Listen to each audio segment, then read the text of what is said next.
বাবা নাকি মাকে খুন করেছে, আর সে নিজেও এখন আত্মহত্যা করবে। আমাকে কল দিয়ে এসব বলে কল কেটে দিয়েছে। আমি তো শহরে আছি, তাই তুমি একটু যাবে? বলিস কি? আমি এখনই যাচ্ছি। হাই আল্লাহ, চাচা কেন চাচিকে খুন করবে? তুমি একটু তাড়াতাড়ি যাও, আর গিয়ে আমাকে কল দিয়ে জানিও। আমি বরং ততক্ষণে সবকিছু গুছিয়ে রওনা দিচ্ছি। প্লিজ তাড়াতাড়ি যাও। আমিও তোর সঙ্গে যাব। আচ্ছা ঠিক আছে। আমি খাট থেকে নেমে তাড়াতাড়ি প্যান্ট শার্ট পরা শুরু করেছি। তৌহিদ কি করবে বুঝতে না পেরে আমাকে বলল, সত্যি সত্যি যদি চাচা আর চাচার বিপদ হয়ে যায় তবে তো। প্লিজ এমন বলিস না। পৃথিবীতে আমার মা বাবা ছাড়া কেউ নেই। আচ্ছা, মাথা ঠান্ডা কর আর চল তাড়াতাড়ি। রুম থেকে বের হয়ে রাস্তায় হাঁটছি। কোনো ধরনের গাড়ি দেখতে পাচ্ছি না। মেইন রাস্তার দিকে গিয়ে কিছু একটা পাওয়া যেতে পারে, তাই স্টেডিয়ামের দিকে যাচ্ছি। মুজোগন্নি বাস স্ট্যান্ডে এসে একটা মাহিন্দ্রা পেলাম। রাতের বেলা দু একটা গাড়ি চলে জানতাম, তাই উঠে বসলাম। মাহিন্দ্রার মধ্যে বসা অবস্থায় মনির ভাই কল দিলেন। হ্যাঁ মনির ভাই। লিমন, তোদের রুমের দরজা তো ভিতর থেকে বন্ধ করা, ভিতরে বাতি জ্বলে, কিন্তু ডাকাডাকি করে কোনো শব্দ পাচ্ছি না। এখন কি করব? আপনি দরজা ভেঙে ভিতরে প্রবেশ করুন, তাড়াতাড়ি করুন মনির ভাই। সত্যি সত্যি যদি তেমন কিছু হয়ে যায় তাহলে আবার পুলিশের ঝামেলা হবে না তো? কারণ পুলিশ যদি তখন বলে যে আমি দরজা কেন ভেঙে প্রবেশ করলাম। না, কিছু হবে না। আমি তখন বলবো যে আমার নির্দেশে আপনারা দরজা ভেঙেছেন। আচ্ছা ঠিক আছে। কল কেটে দিয়ে এক অস্থিরতার মধ্যে হা হুতাশ করতে লাগলাম। ভিতরে ঢুকে তারা কি খবর দেয় সেটা অনুমান করতে কষ্ট হচ্ছে। আমার মা বাবার মধ্যে তো কোনো রাগারাগি দেখিনি কোনোদিন, তাহলে কেন এমন করবে বাবা? মিনিট 10 পরে মনির ভাই কল দিয়ে কাঁপা কাঁপা গলায় বলল, লিমন তুই কোথায়? আমি চিৎকার করে বললাম, মনির ভাই আমি গাড়িতে আছি, কিন্তু মা বাবা ঠিক আছে তো? কিছু ঠিক নেই লিমন, চাচা চাচি দুজনের লাশ হয়ে গেছে লিমন। তুই তাড়াতাড়ি আয়, তোর বাবা মা আর দুনিয়ায় নেই। আমি তখন একটা চিৎকার করে আর কিছু বলতে পারি নাই। তৌহিদ আমাকে শক্ত করে জড়িয়ে ধরে রইল। মাহিন্দার মধ্যে আরো দুজন যাত্রী ছিল, তারা কৌতূহল নিয়ে তাকিয়ে রইল। রূপসা নদীর ঘাটে গিয়ে কোনো গাড়ি পাওয়া যাচ্ছে না। কিছুক্ষণ পর তৌহিদ বলল, আমাদের বন্ধু পারভেজের তো বাইক আছে, তাকে কল দিয়ে কি আসতে বলবো? হ্যাঁ চেষ্টা কর। পারভেজের বাসার টুটপাড়া কবরস্থানের কাছেই। সে শুনেই সঙ্গে সঙ্গে বাইক নিয়ে বেরিয়ে এলো। আধা ঘন্টা পরে সে যখন আমাদের কাছে এসে পৌঁছালো তখন তিনজনে মিলে রূপসা ব্রিজের দিকে যাচ্ছি। আমাকে মাঝখানে বসিয়ে তৌহিদ শক্ত করে ধরে রেখেছে। পারভেজ তখন যতটা সম্ভব সাবধানে বাইক চালাচ্ছে।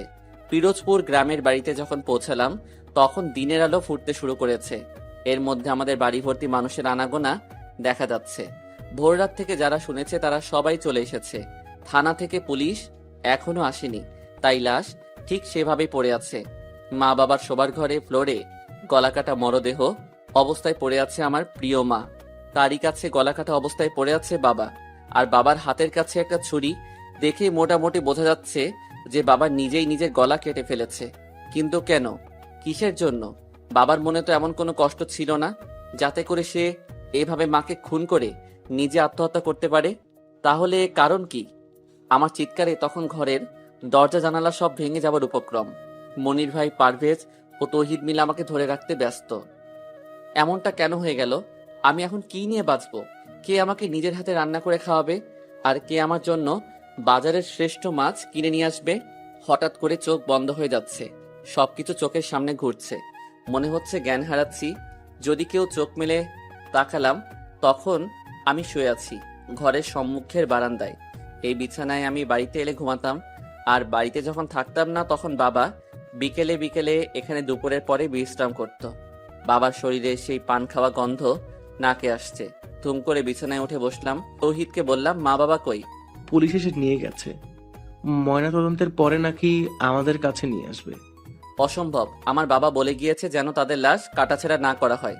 কিন্তু তুই হয়তো চাইলে রাখতে পারতি, তবে তুই অজ্ঞান থাকার কারণে কিছু করতে পারিনি। আর পুলিশের কাছে আমি আর মনির ভাই যতটা জানি ততটাই বললাম।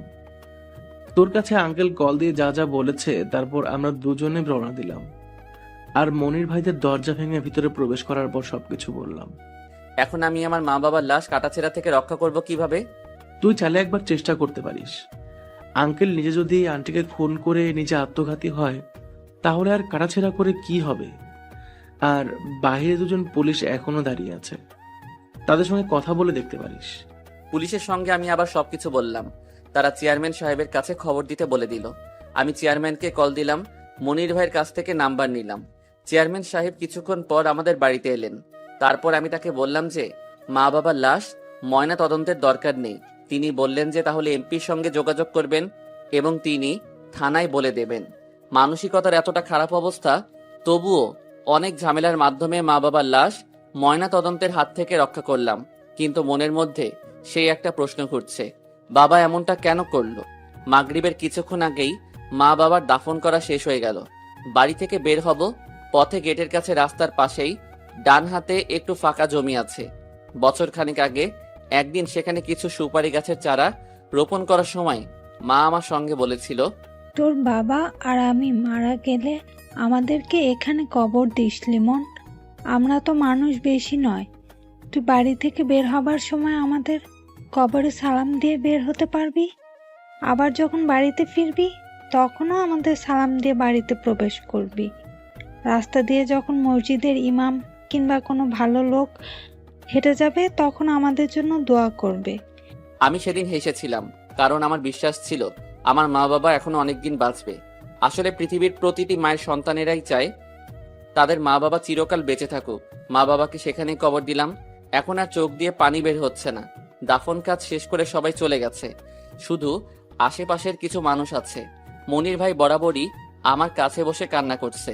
বাবা তাকে খুব পছন্দ করত। পাশের ঘরের প্রতিবেশী এক চাচি আমাকে মাথায় তেল দিয়ে দিল, কপালে আর মুখে হাত দিয়ে আদর করে বলল, এভাবে ওরা চলে যাবে তা কখনো ভাবিনি। যা হবার হয়ে গেছে, মনকে শক্ত কর, আমরা তো আছি। সারা দিনে মোবাইল বের করার সুযোগ হয়নি। সেই যে সকালবেলা পকেটে রেখেছি সেভাবেই পকেটে পড়ে আছে। বের করে দেখি মোবাইল বন্ধ হয়ে গেছে। চালু করতে গিয়ে দেখি চার্জ আছে। তাহলে মনে হয় চাপ লেগে বন্ধ হয়েছে, কারণ মোবাইলের ব্যাটারি একটু লুজ, তাই মাঝে মাঝে ধাক্কা লেগে বন্ধ হয়ে যায়। কাগজ দিয়ে জাম করে রাখি।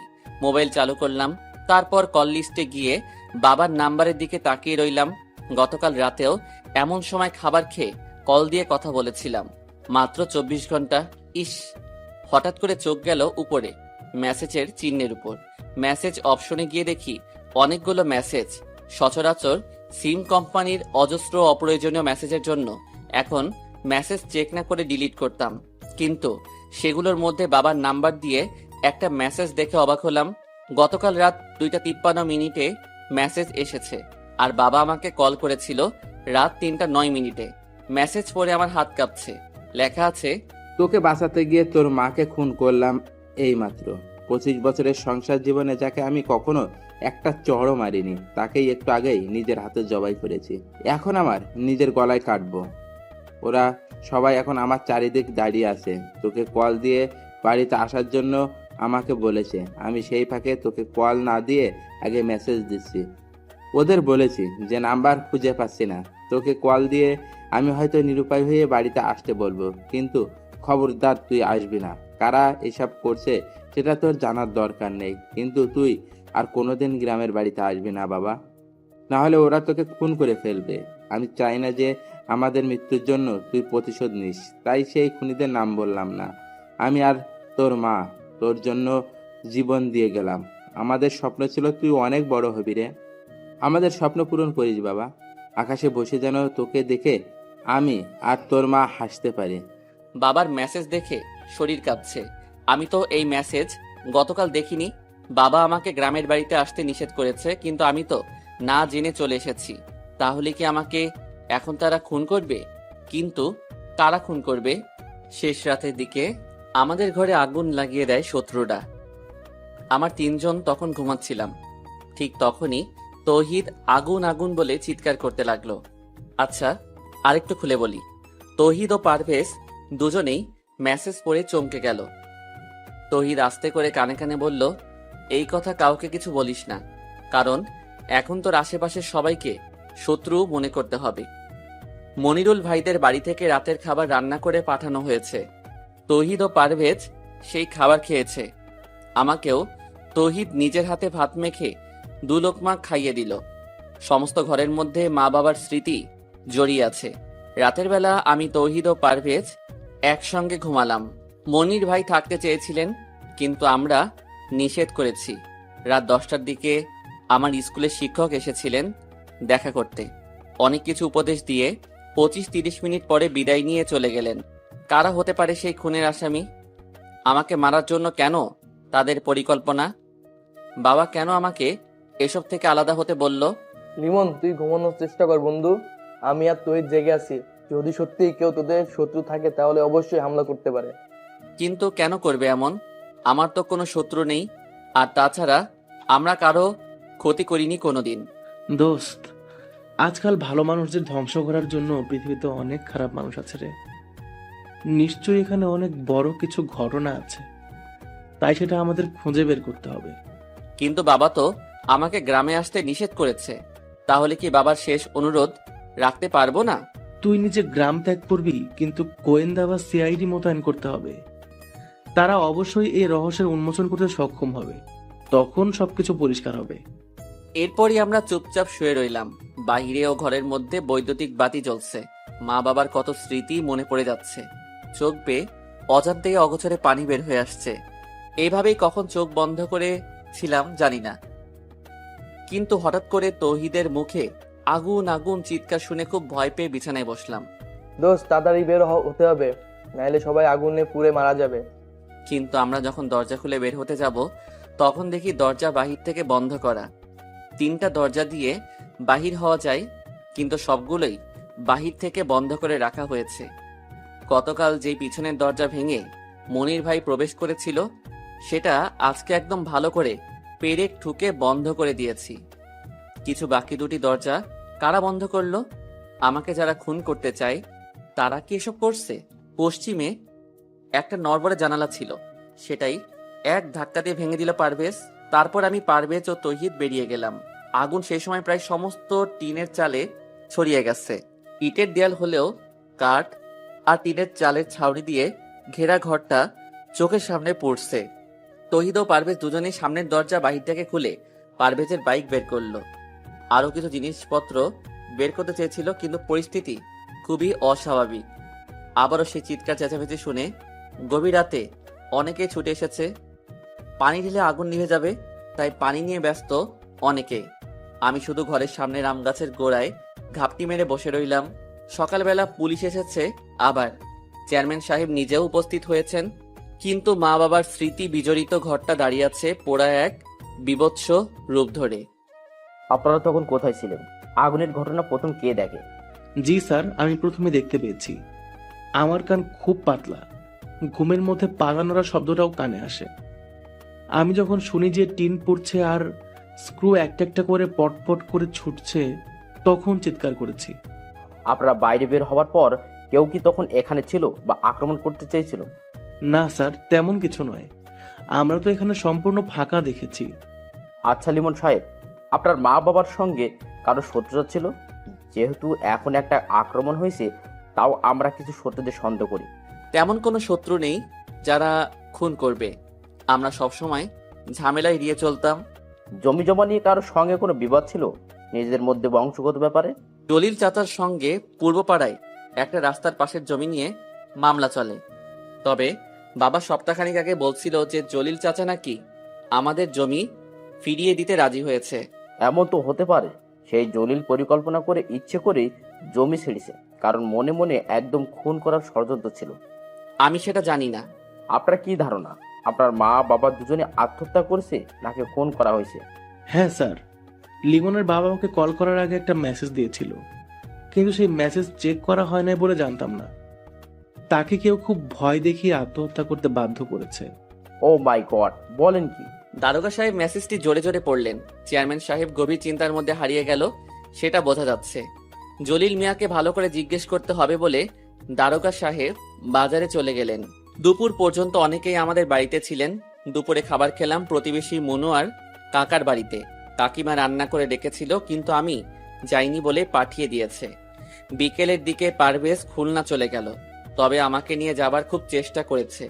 তুই এখানে থাকলে কিন্তু অনেক বিপদে পড়বি লিমন।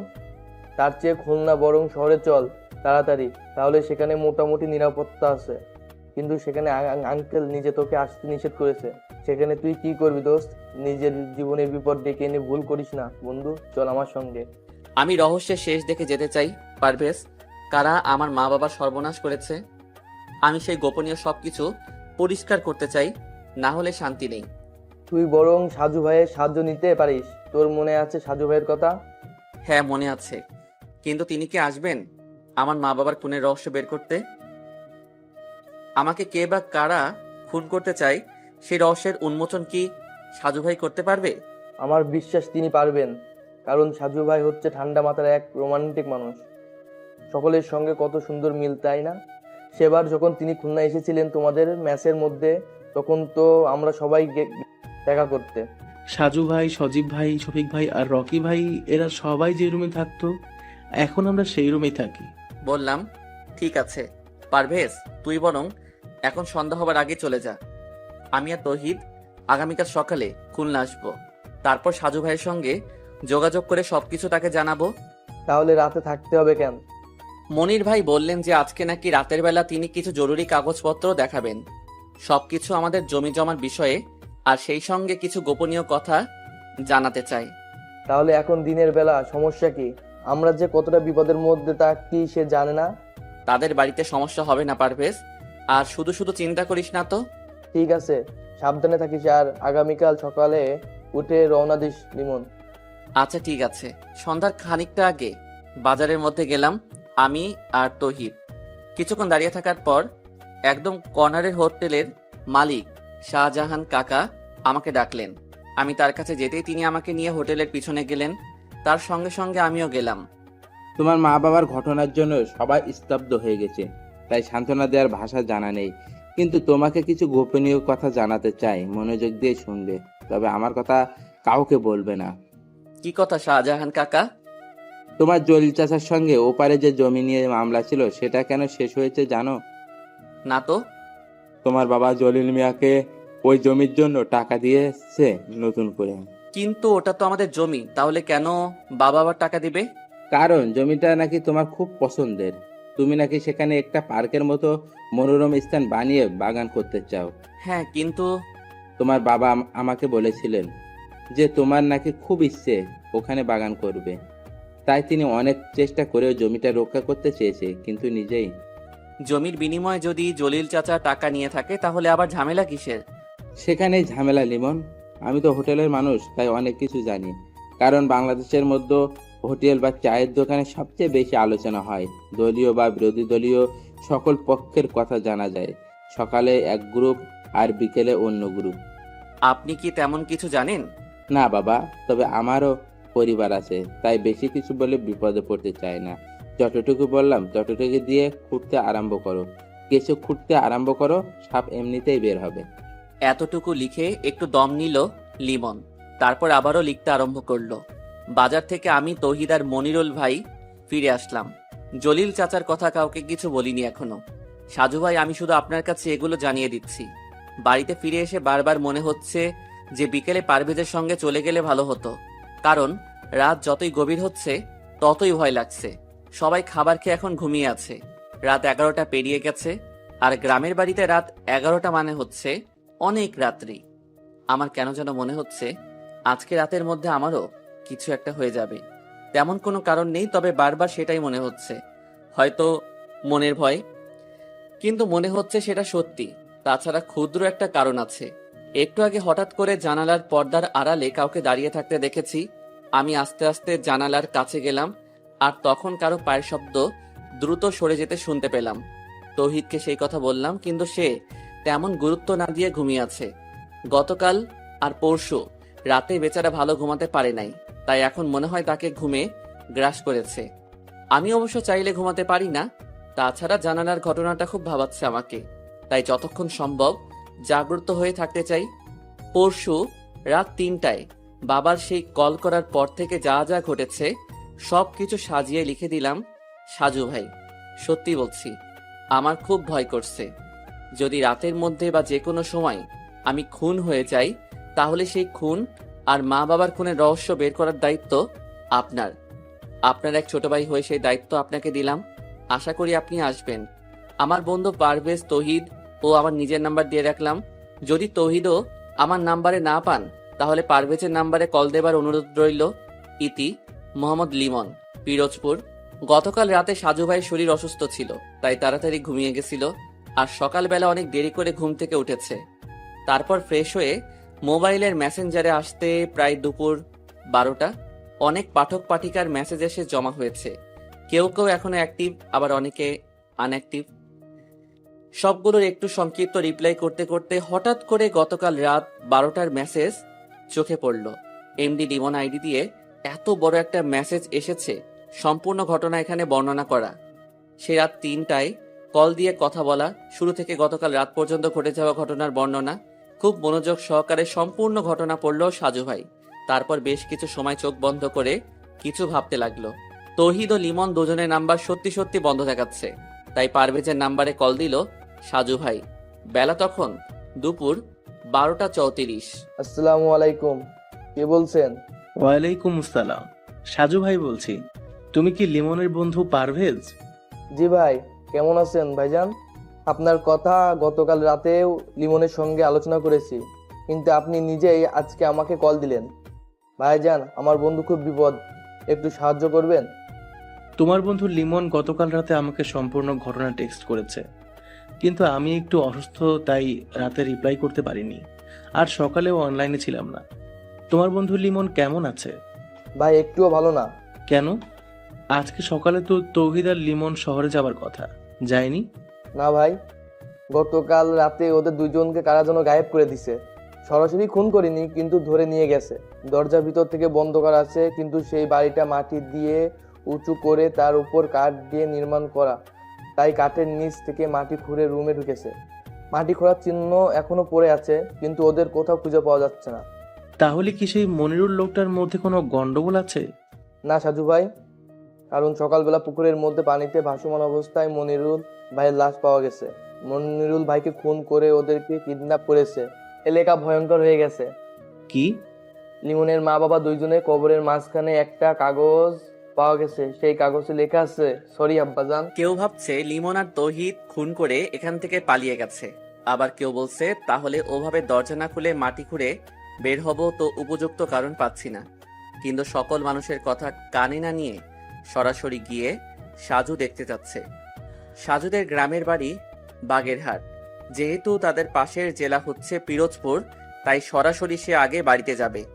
তারপর সেখান থেকে নিজস্ব বাইক নিয়ে পিরোজপুর যাওয়া যাবে। গুলিস্তান থেকে দোলা পরিবহনের লঞ্চ পারাপারের গাড়ির টিকিট সংগ্রহ করলো। অনেকদিন পর সে গ্রামের বাড়িতে যাচ্ছে। দাদা দাদির সঙ্গে কতদিন তার দেখা হয় না।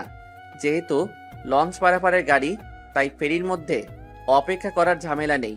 কবে যে স্বপ্নে সেই পদ্মা সেতু নির্মাণ কাজ শেষ হবে। গ্রামের মধ্যে এখন এক অস্থিরতা তৈরি হয়ে গেছে, যেটা কল্পনার মধ্যে ছিল না। পুলিশ সারাক্ষণ শুধু আনাগোনা করছে, প্রায় সবাইকে কিছু না কিছু জিজ্ঞেস করা হচ্ছে। মনিরুলের পরিবারের কান্না আর আহাজারিতে সবচেয়ে বেশি আকাশ ভারী হয়ে যাচ্ছে। পুকুরের পাড়ে এমন কিছু নেই যেটা খুনির কাছে পৌঁছাতে পারে। দারোগা সাহেব যখন সাজুর কথা শুনলেন, তখন একটু ভ্রু কুঁচকে যেন কিছু ভাবলেন। সাজু যখন লিমনদের গ্রামের মধ্যে প্রবেশ করলো, তখন সন্ধ্যা হয়ে গেছে। বাড়িতে ফিরে কোনো রকমে ফ্রেশ হয়ে বাইক নিয়ে চলে এসেছে। সাজু স্থানীয় বাজারে এসে পারভেজকে কল দিল। পারভেজ তখন বাজারেই ছিল। বাজারের এক পাশে বিশাল জটলা, সেখানে সবাই ঘিরে আছে এবং পুলিশও দেখা যাচ্ছে। সাজু সেখানে এগিয়ে গিয়ে পারভেজের সঙ্গে সরাসরি হাত মিলিয়ে নিল।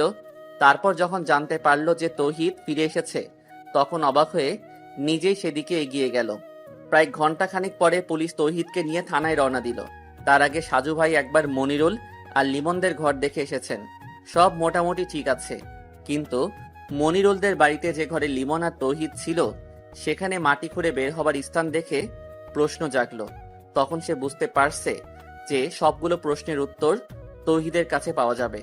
পুলিশের সঙ্গে সঙ্গে সাজুও গিয়েছে থানায়, কারণ পুলিশ বলছে যা কিছু জিজ্ঞেস করার সব থানায় গিয়ে করবে। লিমন এখন কোন জায়গায় আছে? আর সেদিন রাতে তোমরা কিভাবে কি করেছো? তৌহিদ আস্তে আস্তে বলল, সাজু ভাই, আমি এখন জানি না লিমন কোথায়, কারণ আমাকে ওরা ফিরোজপুরের সি অফিস মোড়ে এসে নামিয়ে দিয়ে চলে গেছে। তারপর সেখান থেকে আমি একা এসেছি এখানে। লিমনের মধ্যে পশু ভর করেছে, ও কাউকে ছাড়বে না। মনিরকে কে খুন করেছে? লিমন। তুমি তখন কোথায় ছিলে? আমাকে আরো দুটো লোক ধরে রেখেছিল। মানে কি? সেখানে আবার আরো দুটো লোক কিভাবে এসেছে? আমি জানি না, তুমি আর লিমন যে ঘরে ছিলে সেই ঘরের মধ্যে মাটির শীট কেটেছে কে? আমি সেখানে গিয়ে স্পষ্ট বুঝতে পারছি যে ভেতর থেকে মাটি খুঁড়ে বের হয়েছে তোমরা। হ্যাঁ সাজু ভাই, লিমন নিজে মাটি খুলে বের হবার অবস্থা করেছে। আমার এমনিতেই কান পাতলা, তাই যখন ধূপধাপ শব্দ হলো তখন তাকিয়ে দেখি লিমন মাটি কাটছে। কিভাবে দেখলে? হ্যাঁ ঠিক তাই। আমি বিছানা থেকে নেমে তখন বললাম, কিরে লিমন, কি হয়েছে? লিমন তখন আমাকে চুপ করতে বলল, তারপর জানলা দিয়ে বাইরে তাকাতে বলছে। আমি তাকিয়ে দেখি যে সম্মুখে পুকুর পাড়ে কারা যেন দাঁড়িয়ে আছে। তাদের একজন হাতে সিগারেট ছিল, আর সেই সিগারেটের আগুন ওঠানামা করছে, তবে সামান্য আস্তে আস্তে কথাও কানে বাজছিল। তারপর? আমরা সেখান থেকে গর্ত নিয়ে আস্তে আস্তে করে বের হলাম, দরজা খুলে বের হলে না কেন? কারণ দরজা বাইরে থেকে বন্ধ ছিল। তাহলে কি মনির? হ্যাঁ, লিমন সেজন্যই বাইরে গিয়েছে এবং আমি তার সঙ্গে ছিলাম। কিন্তু সবচেয়ে বেশি অবাক হলাম কারণ দুটো লোক লিমনের পরিচিত। তারা তখন মনিরকে হাত পা আর মুখ বেঁধে দাঁড়িয়ে আছে। লিমন সেখান গিয়ে ওদের একজনের হাত থেকে একটা বড় ছুরি নিয়ে মনিরুল ভাইয়ের গলা কেটে দিল। কি বলছো তুমি? এতটা সহজ?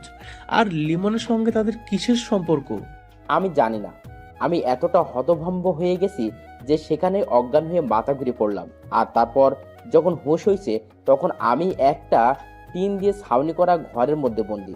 লিমন সেখানে ছিল না? না, তবে আরেকটা লোক এসেছিল কিছুক্ষণ পরে, আর তিনি বলেছেন যে আমাকে নাকি তারা পাঠিয়ে দেবে, তবে শহরের মধ্যে ছেড়ে দেবে, কারণ গ্রামের মধ্যে নিয়ে গেলে প্রচুর ঝামেলা হতে পারে। লিমনের কথা জিজ্ঞেস করনি? হ্যাঁ, তারা বলল আমি লিমনের বন্ধু, তাই তারা আমাকে বাঁচাতে দিচ্ছে, না হলে আমাকেও শেষ করে দিত। আমি যেন ফিরোজপুরে থেকে সরাসরি খুলনা শহরে চলে যাই আর কাউকে কিছু না বলি। যদি কিছু বলি তাহলে আমারও প্রচুর বিপদের মুখে পড়তে হবে। লিমন নাকি তার মা বাবার খুনি কে সেটা জানতে পেরেছে, তাই এক এক করে সবাইকে হত্যা করতে চায়ও। আর যেহেতু তার বাবা তাকে এসব খুনোখুনি করতে নিষেধ করেছে, তাই সরি আব্বাদার ব্যবহার করবে। কিছুটা বুঝতে পারছি, কিন্তু এখনো অনেক কিছু জানার বাকি। তবে লিমনের সঙ্গে যোগাযোগ করা আমার খুব দরকার। যিনি আমাকে এখানে আসার জন্য অনুরোধ করছে সে নিজেই এখন... আমি এসব বলতে চাই নাই, কিন্তু গ্রামের সবাই আর পুলিশ আমাকেও সন্দেহ করেছে, তাই এখন বাধ্য হয়ে বলছি। ঠিক আছে, তুমি আপাতত পুলিশের হেফাজতে থাকো, তারপর দেখি কি করা যায়। আচ্ছা ঠিক আছে সাজু ভাই, কিন্তু লিমন যে এভাবে পরিবর্তন হবে কখনো ভাবিনি। মাত্র কিছু সময়ের মধ্যে কিভাবে কি হয়ে গেল, আর তার সঙ্গে লোক দুটো যুক্ত আছে, কি ভয়ঙ্কর। থানা থেকে বের হয়ে সাজু নিজের এলাকায় চলে এসেছে। রাতের মধ্যে সেই গ্রামে থাকার কোনো মানে হয় না। আর পারভেজ তো থানায় আসার আগেই বিদায় নিয়ে চলে গেছে। রাত 10টার দিকে বাড়িতে ফিরে ডিনার করে নিজের বিছানায় শুয়ে সজীবের কাছে কল দিল। আসার পথে সজীব কল দিছিল, কিন্তু তখন কথা বলতে পারে নাই। হ্যাঁ সজীব, কি খবর? বেশি ভালো না সাজু। কেন? রুহির মা অসুস্থ, তাকে ঢাকা মেডিকেল কলেজ হাসপাতালে ভর্তি করা হয়েছে। রুহি এখন সেই হাসপাতালে আছে।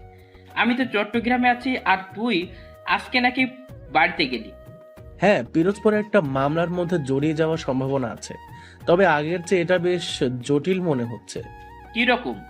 ছেলেটা খুলনায় আমরা যেই মেসে ছিলাম সেই মেসেই থাকে। ওর মা বাবা দুজনেই যে কোনো অদৃশ্য কারণে আত্মহত্যা করেছে, কিন্তু সেগুলোর পেছনে একটা চক্র কাজ করছে।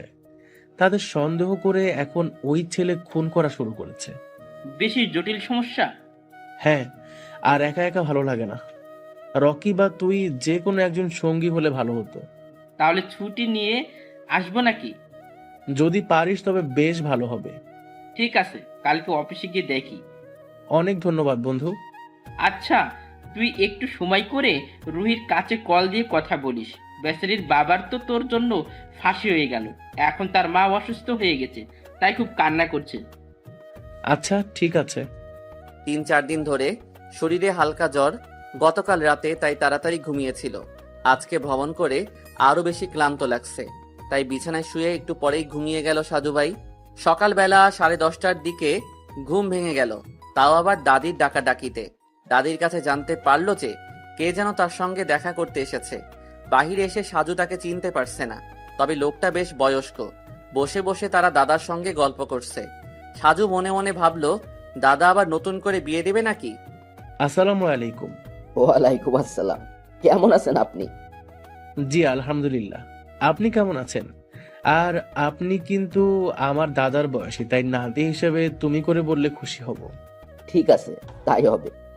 আমি লিমনের নানা, তাই সম্পর্কে ঠিকই আছে। কোন লিমন? যার মা বাবা দুজনই খুন হয়েছে, আর লিমন নিজে এখন কোথায় আছে কেউ জানে না। আপনি তার নানা? হ্যাঁ, তবে আপন নানা নয়, ওরা মায়ের সম্পর্কে চাচা হই আমি। লিমনের নানা মারা গেছে অনেক আগে, তারপর থেকে ওর মাকে আমি মানুষ করেছিলাম।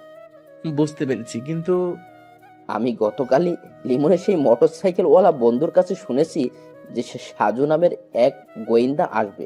সারাদিন অপেক্ষায় রইলাম, কিন্তু যখন এলে তখন দেখা করতে পারলাম না। কিন্তু কেন? আজ সকালে থানায় গিয়ে তোমার বিষয় জানতে পারি। তবে গতকালই লিমনের বন্ধুর কাছে শুনেছি তোমার বাসা বাগেরহাট আর এই উপজেলায়। আমি এক সময় ফিরোজপুর জেলা স্কুলের শিক্ষক ছিলাম। আমার এক ছাত্র আছে তোমাদের এই গ্রামের মধ্যে। আজকে সকালে যখন তাকে তোমার নাম করে জিজ্ঞেস করেছি, তখন সে তোমার ঠিকানা দিয়েছে। আমাকে এতটা জরুরি ভিত্তিতে খুঁজে বের করার কারণ কি? লিমনের মা বাবার বিপদের আশঙ্কা আমি আগে করেছিলাম, আর তারাও জানতো লিমনের বাবার কাছে একটা স্বর্ণের পুতুল আছে, খাঁটি স্বর্ণের পুতুল। বলেন কি? কিভাবে কি? এমন সময় সাজুর মোবাইল বেজে উঠল। নাম্বার দেখে চিনতে পারলো সাজু। গতকাল রাতে থানা থেকে বের হওয়ার সময় সাজু ভাই থানার দারোগা সাহেবের নাম্বার নিয়ে এসেছেন এবং তার নিজের নাম্বারও দিয়ে এসেছে। Hello sir. সাজু সাহেব, আপনি কোথায়? আমি তো বাড়িতে, আপনি? আমি এখন সেই লিমনদের গ্রামের মধ্যে তাদের স্থানীয় বাজারে আছি। লিমন তো আজকে রাতে এই বাজারের হোটেল মালিক শাহজাহানের নামের লোকটাকে খুন করেছে। কি? আর কিভাবে নিশ্চিত হলেন খুনটা যে লিমন করেছে? লাশের পাশে চিরকুট ছিল সরি আব্বাজান, আর আপনাকে উদ্দেশ্য করে কিছু কথার লেখা। আমাকে উদ্দেশ্য করে? হ্যাঁ সাজু সাহেব। কি লেখা আছে সেখানে? লেখা আছে, সাজু ভাই আমাকে ক্ষমা করবেন প্লিজ। আপনাকে যখন আমি ডেকেছি তখনও আমি রহস্য জানতাম না, কিন্তু এখন আমার চোখের সামনে সবকিছু পরিষ্কার, তাই আপনার কোনো সাহায্যের দরকার নেই। আমার মা বাবার হত্যার বিচার আমি নিজেই করব। খুব ভালো হয় যদি আপনি আর আমাদের গ্রামে না আসেন, কারণ আপনি থাকলে আমার ঝামেলা হবে। তাই আপনাকে সাবধান করে দিচ্ছি, আমার পথের মধ্যে যদি কোনো বাধা হয়ে দাঁড়ান তাহলে কিন্তু আপনাকেও বিপদে পড়তে হবে। তৌহিদকে মেরে ফেলা উচিত ছিল, শালাকে বন্ধু ভেবে ছেড়ে দিছি, আর সে সবকিছু বলে দিয়েছে। ভেবেছিলাম যে লুকিয়ে লুকিয়ে প্রতিশোধ নিতে পারবো, কিন্তু ওর জন্য আর হলো না। তৌহিদকে সাবধানে থাকতে বলবেন, কারণ ওকে নিষেধ করার পরও যখন সবকিছু বলে দিয়েছে তখন কিছুটা মূল্য দিতে হবে তাকে। এই শাহজাহান কাকা আমার বাবার সঙ্গে বেইমানি করেছে, বাবার কাছ থেকে পুতুলের কথা জেনে সেটা আরেকজনকে বলে দিয়েছে, তাই একে ঘুম পাড়িয়ে দিলাম। এখনো অনেক কিছু ঘটনার বাকি আছে, তবে খেলাটা আমি খেলতে চাই। দারোগা সাহেব, আমার মনে হচ্ছে যে লিমন এগুলো করছে না। আপনি কি লিমনের বন্ধু তৌহিদকে ছেড়ে দিয়েছেন, নাকি আপনার হেফাজতে আছে? আমার কাছে আছে। তাকে আটকে রাখুন। নিশ্চয়ই তৌহিদ কোনো কিছু লুকাচ্ছে, কারণ একটা অদৃশ্য মেঘ চোখের সামনে ঘুরছে। দেখুন, সেটা হয়তো সম্ভব না। উপর মহল থেকে সকালবেলা কল এসেছে, তাই তৌহিদকে ছেড়ে দিতে হবে। মানে তৌহিদের উপরে লোক আছে? হ্যাঁ, তার এক আঙ্কেলের সঙ্গে এমপি সাহেবের খুব ভালো সম্পর্ক আছে, তাই এমপি সাহেবের সুপারিশে ছাড়তে হবে। নিশ্চয়ই কোনো ঝামেলা আছে, না হলে তো এমন ছোট্ট বিষয় নিয়ে এমপি সাহেবের মাথা ব্যথা হবার কোনো কারণ নেই। আরেকটি কথা সাজু সাহেব, জি বলেন। আপনাকে আর এই মামলার বিষয়ে এদিকে আসতে হবে না। আমরা সবাই লিমনকে ধরার চেষ্টা করছি। কিন্তু কেন? এখানে কোনো রহস্য নেই। সকালবেলা আমরা অর্ডার পেয়েছি যে লিমনকে যে কোনো মূল্য ধরে ফেলতে হবে, কারণ নিজের মা বাবার জন্য সে এখন হিংস্র মরিয়া হয়ে গেছে। সেই জন্য তাকে এই মুহূর্তে থামানো দরকার। আপনি কি লিমনের বাবার কাছে একটা পুতুল ছিল সেই বিষয়ে কিছু জানেন? কিসের পুতুল? স্বর্ণের পুতুল। না, জানতাম না, কিন্তু লিমনের চিঠিতে পুতুলের কথা উল্লেখ করা হয়েছে। ঘটনা কি? আমিও সঠিক জানি না, তবে সত্যি সত্যি যদি লিমনের বাবার কাছে সেই স্বর্ণের পুতুল থাকে, তাহলে সেটা তিনি কোথায় পেলেন সেটা আগে জানতে হবে আমাদের। তারপর সেই পুতুল এখন কোথায় আছে, আর তার সঙ্গে লিমনের নিজের জীবনের কোনো বিপদ আছে কিনা সেটা বের করতে হবে। কিন্তু আপনাকে তো এখন এইসবের মধ্যে থেকে দূরে থাকতে বলা হয়েছে। এটা অন্যায়। আমি আমার নিজের মতো কাজ করে যাব, সেখানে বেআইনিভাবে কেউ কিছু যদি বলে তবে মানবো কেন? সেটা আপনার ইচ্ছে, তবে আমাদের কাছ থেকে আপনি কোনো তথ্য বা সাহায্য পাবেন না। আপনাদের কাছ থেকে না পেতে পারি, কিন্তু যদি আপনার কাছে চাই, মানে? মানে হচ্ছে সমগ্র পুলিশের সাহায্য দরকার নেই, শুধু আপনার সহযোগিতা কামনা করছি। আশা করি আপনি আমাদের অনুরোধ রাখবেন, কারণ আপনার মধ্যে আমি সততা দেখেছি। হা হা হা হা, পুলিশের আবার সততা? আমি ব্যক্তিগতভাবে আপনার সঙ্গে যোগাযোগ রাখতে চাই এবং এই মামলার রহস্য বের করতে চাই। আমি চেষ্টা করব আপনাকে সাহায্য করতে, কিন্তু একটা পরামর্শ দেবেন। এখানে অনেক বড় রাজনৈতিক নেতাদের দল জড়িত আছে, তারা কিন্তু যে কোনো সময় যে কোনো কিছু করতে পারে। আপনি নিজের জীবন ঝুঁকিতে না ফেললে আপনার জন্য মঙ্গল হবে। অনেক অনেক ধন্যবাদ স্যার। বুঝতে পারছি সাজু সাহেব। আচ্ছা বাদ দেন তো এইসব কথা, আপনার যখন যা দরকার সবকিছু আমাকে বলবেন, আমি আপনাকে সাহায্য করতে আপ্রাণ চেষ্টা করব। মোবাইলে কথা বলা শেষ করে সাজু ভাই আবার বুড়ো লোকটার দিকে তাকিয়ে বলল, লিমন তো আরেকটা খুন করেছে, বাজারের সেই শাহজাহান নামের লোকটাকে। বলো কি? আমি বুঝতে পারছি না। আপনি কি আমাকে সেই পুতুলের রহস্যের কি কি কারণ আছে সেটা বলবেন? সেটা বলার জন্য আমি এসেছি। একটু তাড়াতাড়ি বলবেন প্লিজ। আমি খুব অসুস্থ, আমার বসতে কষ্ট হচ্ছে। ঠিক আছে, সংক্ষিপ্ত করে বলে, মাসখানেক হবে লিমনের বাবা সুন্দরবন গেছিল খাঁটি মধুর জন্য। সেখানে যারা সচরাচর জঙ্গল থেকে মধু সংগ্রহ করে তাদের কাছ থেকে খাঁটি মধু কেনার জন্য গেল। একটা লোক সঙ্গে আমাদের ফিরোজপুরে পরিচয় হয়েছে তার। তিনি এখানে মধু বিক্রি করতে এসেছিলেন, কিন্তু মধু বিক্রি যখন শেষ ঠিক সেই সময় তার সঙ্গে দেখা হয়েছে লিমনের বাবা। তারপর সেই লোকটা বলেন যে তার বাড়িতে গেলে বা কিছুদিন পর সে আবার মধু নিয়ে আসবে। লিমনের বাবা তখন তার ফোন নাম্বার রেখে দিয়েছিল এবং নিজে গিয়ে মধু আনবে সেটাও জানিয়েছিল। তারপর যখন সেই লোকটার বাড়িতে গেল তখনই সেই লোকটা বাচ্চা মেয়েটির হাতে একটা পুতুল দেখতে পায়। ফাজলামো করে সেই ওই বাচ্চার হাত দিয়ে পুতুলটা নিয়েছিল, কিন্তু সেটা ধরার পরে হাতের অনুভবে কেমন খটকা লাগলো। লিমনের বাবা একসময় স্বর্ণের কারিগর ছিল, জানো তো তুমি? না, জানতাম না। প্রায় 15 বছর সেই কারিগর ছিল, তাই সেই স্বর্ণের পুতুল ধরে কেমন যেন অনুভূত হচ্ছে। সে তখন ওই লোকটার কাছে জিজ্ঞাসা করে পুতুলটা কোথায় পেয়েছে তারা। লোকটা বলে যে ইনি নাকি জঙ্গলের মধ্যে পেয়েছেন, তারপর লুঙ্গির ভাঁজে নিয়ে এসে মেয়েকে দিয়েছেন। তখন সেই লোকটাকে বলে লিমনের বাবা পুতুলটা নিজের সঙ্গে করে নিয়ে আসে।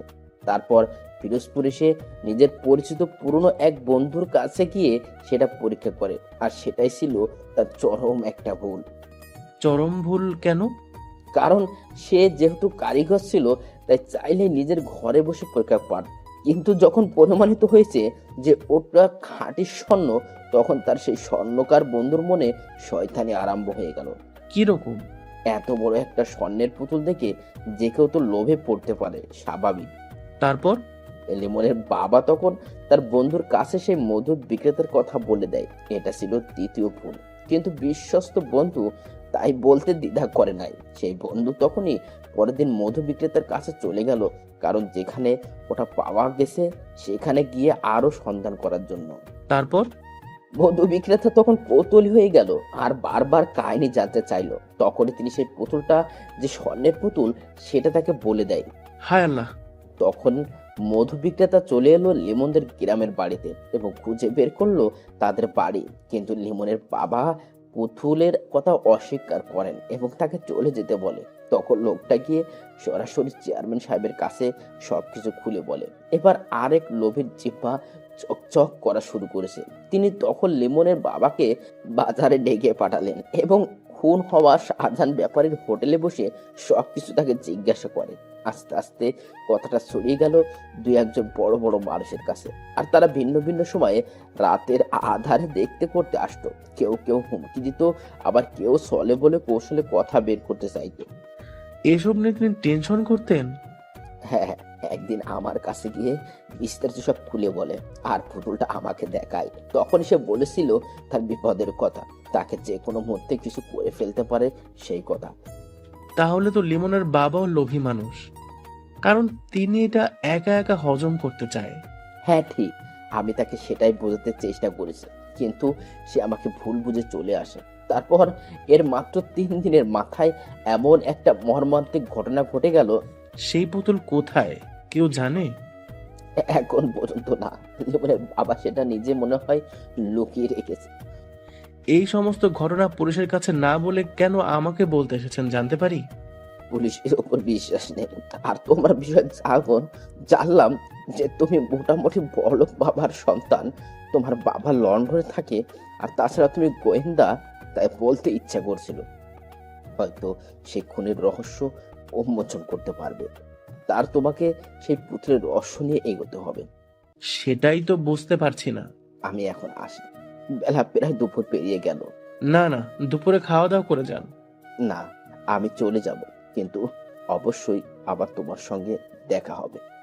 ঠিক আছে। লিমনের যখন জ্ঞান ফিরেছে তখন সে একটা বন্ধ রুমে বন্দি। সম্পূর্ণ নতুন স্থান, এমন ঘরের মধ্যে সে কিভাবে এসেছে সেটাই তো বুঝতে পারছে না। বিছানার পাশে একটা চেয়ারে লাল গেঞ্জি পরে একটা লোক বসে আছে। তাকে চোখ মেলে যখন নড়াচড়া করতে দেখলো তখন শরীর ঝাড়া দিয়ে বলল, ডাক্তারের কথা তাহলে মিলে গেছে? কে আপনি আর আমি এখানে কেন? আমি কে সেটা তোমার না জানলেও চলবে, তবে তুমি এখানে আসো কারণ তোমাকে এখন পুলিশের লোকজন হন্যে হয়ে খুঁজছে। পুলিশ? আমাকে? কিন্তু কেন? মনির ও শাহজাহান নামের হোটেল মালিকের খুন করার অপরাধে তুমি এখন মোস্ট ওয়ান্টেড আসামি। আমি কখন খুন করেছি? সেদিন রাতে আমি তো ঘুমিয়েছিলাম, তারপর তো কিছু মনে নেই। হা হা হা, তোমাকে অজ্ঞান করে রাখা হয়েছিল কারণ তোমার স্থানে অন্য কেউ খুন করবে, আর সেই খুনের দায় পড়বে তোমার উপর। তারপর হতে তুমি হবে নিরুপায়, এবং সেই নিরুপায় জীবন থেকে বাঁচতে হলে তোমাকে আমাদের বসের কথা মেনে চলতে হবে। বস? বস কে? সেটা তো বলা যাবে না, আমাকে যতটুকু বলতে বলা হয়েছে ততটুকুই বললাম। তোমার মা বাবার মৃত্যুর জন্য দায়ী লোকের মধ্যে দুজন অলরেডি কবরে চলে গেছে। তোমার অবর্তমানে আমাদের বস নিজেই অন্য কাউকে দিয়ে কাজ করাচ্ছেন। তাতে আপনার বসের লাভ কি? তোমার বাবার কাছে একটা স্বর্ণের পুতুল ছিল, তিনি সেটা কোথায় রেখে দিয়েছে সেটা জানতে হবে। স্বর্ণের পুতুল? হ্যাঁ। এমন সময় একটা মেয়ে রুমের মধ্যে প্রবেশ করলো। তার হাতে ট্রেতে চায়ের কাপ, নাস্তার ব্যবস্থা আছে। লোকটা তখন মেয়েটার দিকে তাকিয়ে বলল, আমি একটু বসের সঙ্গে মোবাইলে কথা বলে আসি, তুমি ততক্ষণ একে নাস্তা করতে দাও। আর ভয় নেই, আমি দরজার বাইরেই আছি, যদি সে পালাতে চাই তাহলে। আমার নাম নাসরিন জাহান, তোমার নাম কি? কে আপনি? এটা আবার কারোর নাম হয় নাকি? একদম হাসবেন না। আপনি কে? আমাকে কেন এখানে আটক করা হয়েছে? আমি জানি না, তবে আপনাকে দিয়ে খারাপ কাজ করানো হবে এতটুকু জানি। আমার অপরাধ? আপনার কোনো অপরাধ নেই, কিন্তু এরা যা করে সবকিছুই অপরাধ। এমন সময় লাল গেঞ্জি পরা লোকটা রুমে ঢুকে মোবাইল এগিয়ে দিয়ে বলল, লিমন। মোবাইলটা কানের কাছে নিয়ে অপর প্রান্তের কণ্ঠ শুনে চমকে গেল। বিস্মিত হয়ে বলল, কাকা আপনি? সঙ্গে সঙ্গে মোবাইলের লাইনটা কেটে গেল। সন্ধ্যার খানিকটা পর লিমনদের গ্রামের মধ্যে প্রবেশ করলো সাজু ভাই। তার সঙ্গে আছে তাদের গ্রামের একটা ছোট ভাই যার নাম রাজু। রাজুর অনেক শখ, সে সাজুর সঙ্গে যে কোনো একটা মামলার সময় সঙ্গী হবে। যেহেতু এই মামলার মধ্যে রকি বা সজীব এখনো কেউ সঙ্গে নেই, তাই রাজুকে নিয়ে আজকে এসেছে। নিজের বাইক না নিয়ে সাজু ভাই এসেছে, কারণ বাইক আনলে সমস্যা হতে পারে। লিমনদের বাড়ি গিয়ে সে গোপনে আস্তে আস্তে বাগানের মধ্যে প্রবেশ করলো। চারিদিকে তখন ঈশার আজান দিচ্ছে। বেশ কিছুক্ষণ পর সাজু সেখান থেকে বের হবার জন্য উঠে দাঁড়ালো, কিন্তু এখানে আসার কোনো কারণ বুঝতে পারলো না রাজু। হঠাৎ করে সেই অন্ধকার বাগানের মধ্যে কারো কথার শব্দ শুনতে পেল। কিছুক্ষণ মনোযোগ দিয়ে শোনার পরে হঠাৎ করে সেই ফিসফিস করে কথা বলতে থাকা স্থান থেকে একটা জোরে কাশি বের হলো। বাগানের মধ্যে চেয়ারম্যান সাহেবের কাশির শব্দ পেয়ে থমকে গেল সাজু ভাই। যদিও সে এখানে একটা আশঙ্কা নিয়ে এসেছে, কিন্তু চেয়ারম্যান যে নিজে উপস্থিত হবে সেটা বুঝতে পারে নাই। তবে নিজেকে কিছুটা ভাবনার মধ্যে নিয়ে গেল, কারণ সে চেয়ারম্যান সাহেবের সঙ্গে মাত্র একবারই দেখা করেছে। আর তখনই এই চেয়ারম্যানের কাশির শব্দ মগজে গেঁথে গেছে, কারণ সেদিন এই কাশিটা খুব বিরক্ত লাগছিল। একটু পরে চেয়ারম্যান সাহেব বাগান থেকে বের হয়ে গেল। সাজু ভাই ও রাজু দুজনে আস্তে আস্তে বের হলো। এই মুহূর্তে মুখোমুখি হওয়া যাবে না। মনের সকল প্রশ্ন চেপে রেখে অনুসন্ধান করতে হবে গভীরভাবে। নিজেদের এলাকায় ফেরার পথে রাজু জিজ্ঞেস করলো, আমার এখানে কেন এসেছিলাম সাজু ভাই, আর ওই লোকটা এখানে কেন? যেহেতু একটা পুতুল নিয়ে সবকিছুর গন্ডগোল, তাই সেটা অবশ্যই কেউ না কেউ অনুসন্ধান করবে। তাছাড়া যিনি এখানে এসেছেন তিনি এলাকার চেয়ারম্যান, তবে আমার অনুমান মিথ্যাও হতে পারে। তাহলে কি চেয়ারম্যান জড়িত? জড়িত হতে পারে, কিন্তু মূল নয়, কারণ এমন করে পরিকল্পনা করার সাহস তিনি একা নিতে পারবে না। লিমনের সঙ্গে কি কোনোভাবে যোগাযোগ করার চেষ্টা করছেন ভাই? না, কিভাবে করব? আমি তো জানি না। আচ্ছা, ভেবে দেখি। রাতে ডিনার করে সাজু কিছুক্ষণ বিছানায় বসে বসে ভাবতে লাগলো সবকিছু যেন জট পাকিয়ে আছে। চেইন সেলাইয়ের মতো একবার খুলতে পারলে এক টানে সবটা খুলে যাবে, কিন্তু যদি গিট্টু লেগে যায় তাহলে মেলা মেলা সময় লাগবে। 1. তহিদ কেন মিথ্যা বলেছে? 2. লিমনের বাবার সেই পুতুল এখন কোথায়? 3. মনিরুল লোকটাকে খুন করলো কেন? রাত প্রায় গভীর। বিছানায় শুয়ে অন্ধকার রুমের মধ্যে কান্না করছে লিমন। মা বাবার কথা বড্ড মনে পড়ছে তার। সন্ধ্যাবেলা ঘুমিয়েছিল, তখনই বাবাকে স্বপ্নে দেখলো। অনেক কিছু উপদেশ দিয়ে চলে গেল। ঘুম থেকে উঠে সেই সময় ধরে চোখের পানি পড়ছে।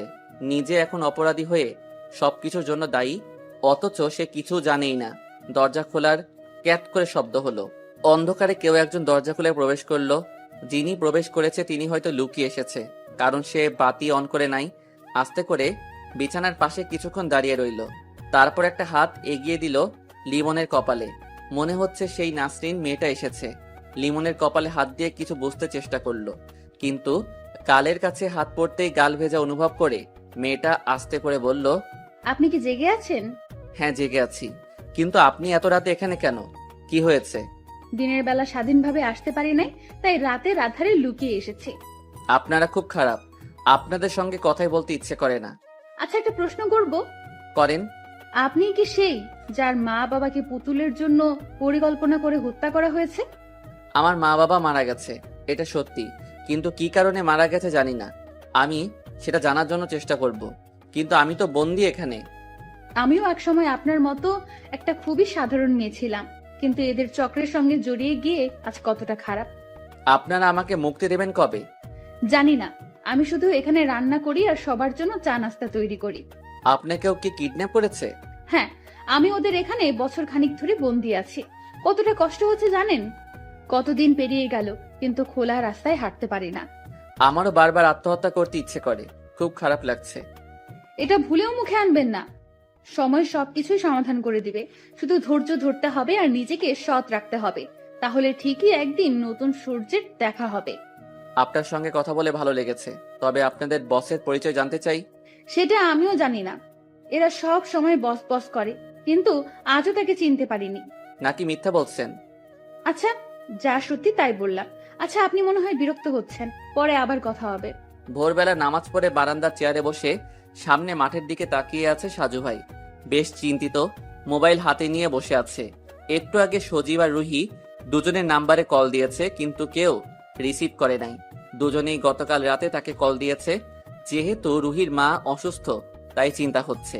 তাছাড়া দুজনেই যখন কল দিয়েছে তখন নিশ্চয়ই কোনো কারণ আছে, কিন্তু সকালবেলা উঠে দুজনের নাম্বারে ট্রাই করা হয়েছে, কেউই রিসিভ করে না। অসুস্থ দুর্বল শরীর নিয়ে বসে আছে। দাদি এসে চা দিয়ে গেছে, সেই চা একটা চুমুক দিয়ে সে রেখে দিয়েছে। চিনি একটু বেশি হয়েছে, তাই খেতে ইচ্ছে করে না। আবার ডাক দিয়ে নতুন এক কাপ নিয়ে আসতেও বলছে না। মোবাইলে রুহির কল এসেছে। আসসালামু আলাইকুম সাজু ভাই। ওয়ালাইকুম আসসালাম। কেমন আছো রুহি? আর তোমার মা কেমন আছেন? মোটামুটি ভালো, হাসপাতালেই আছি।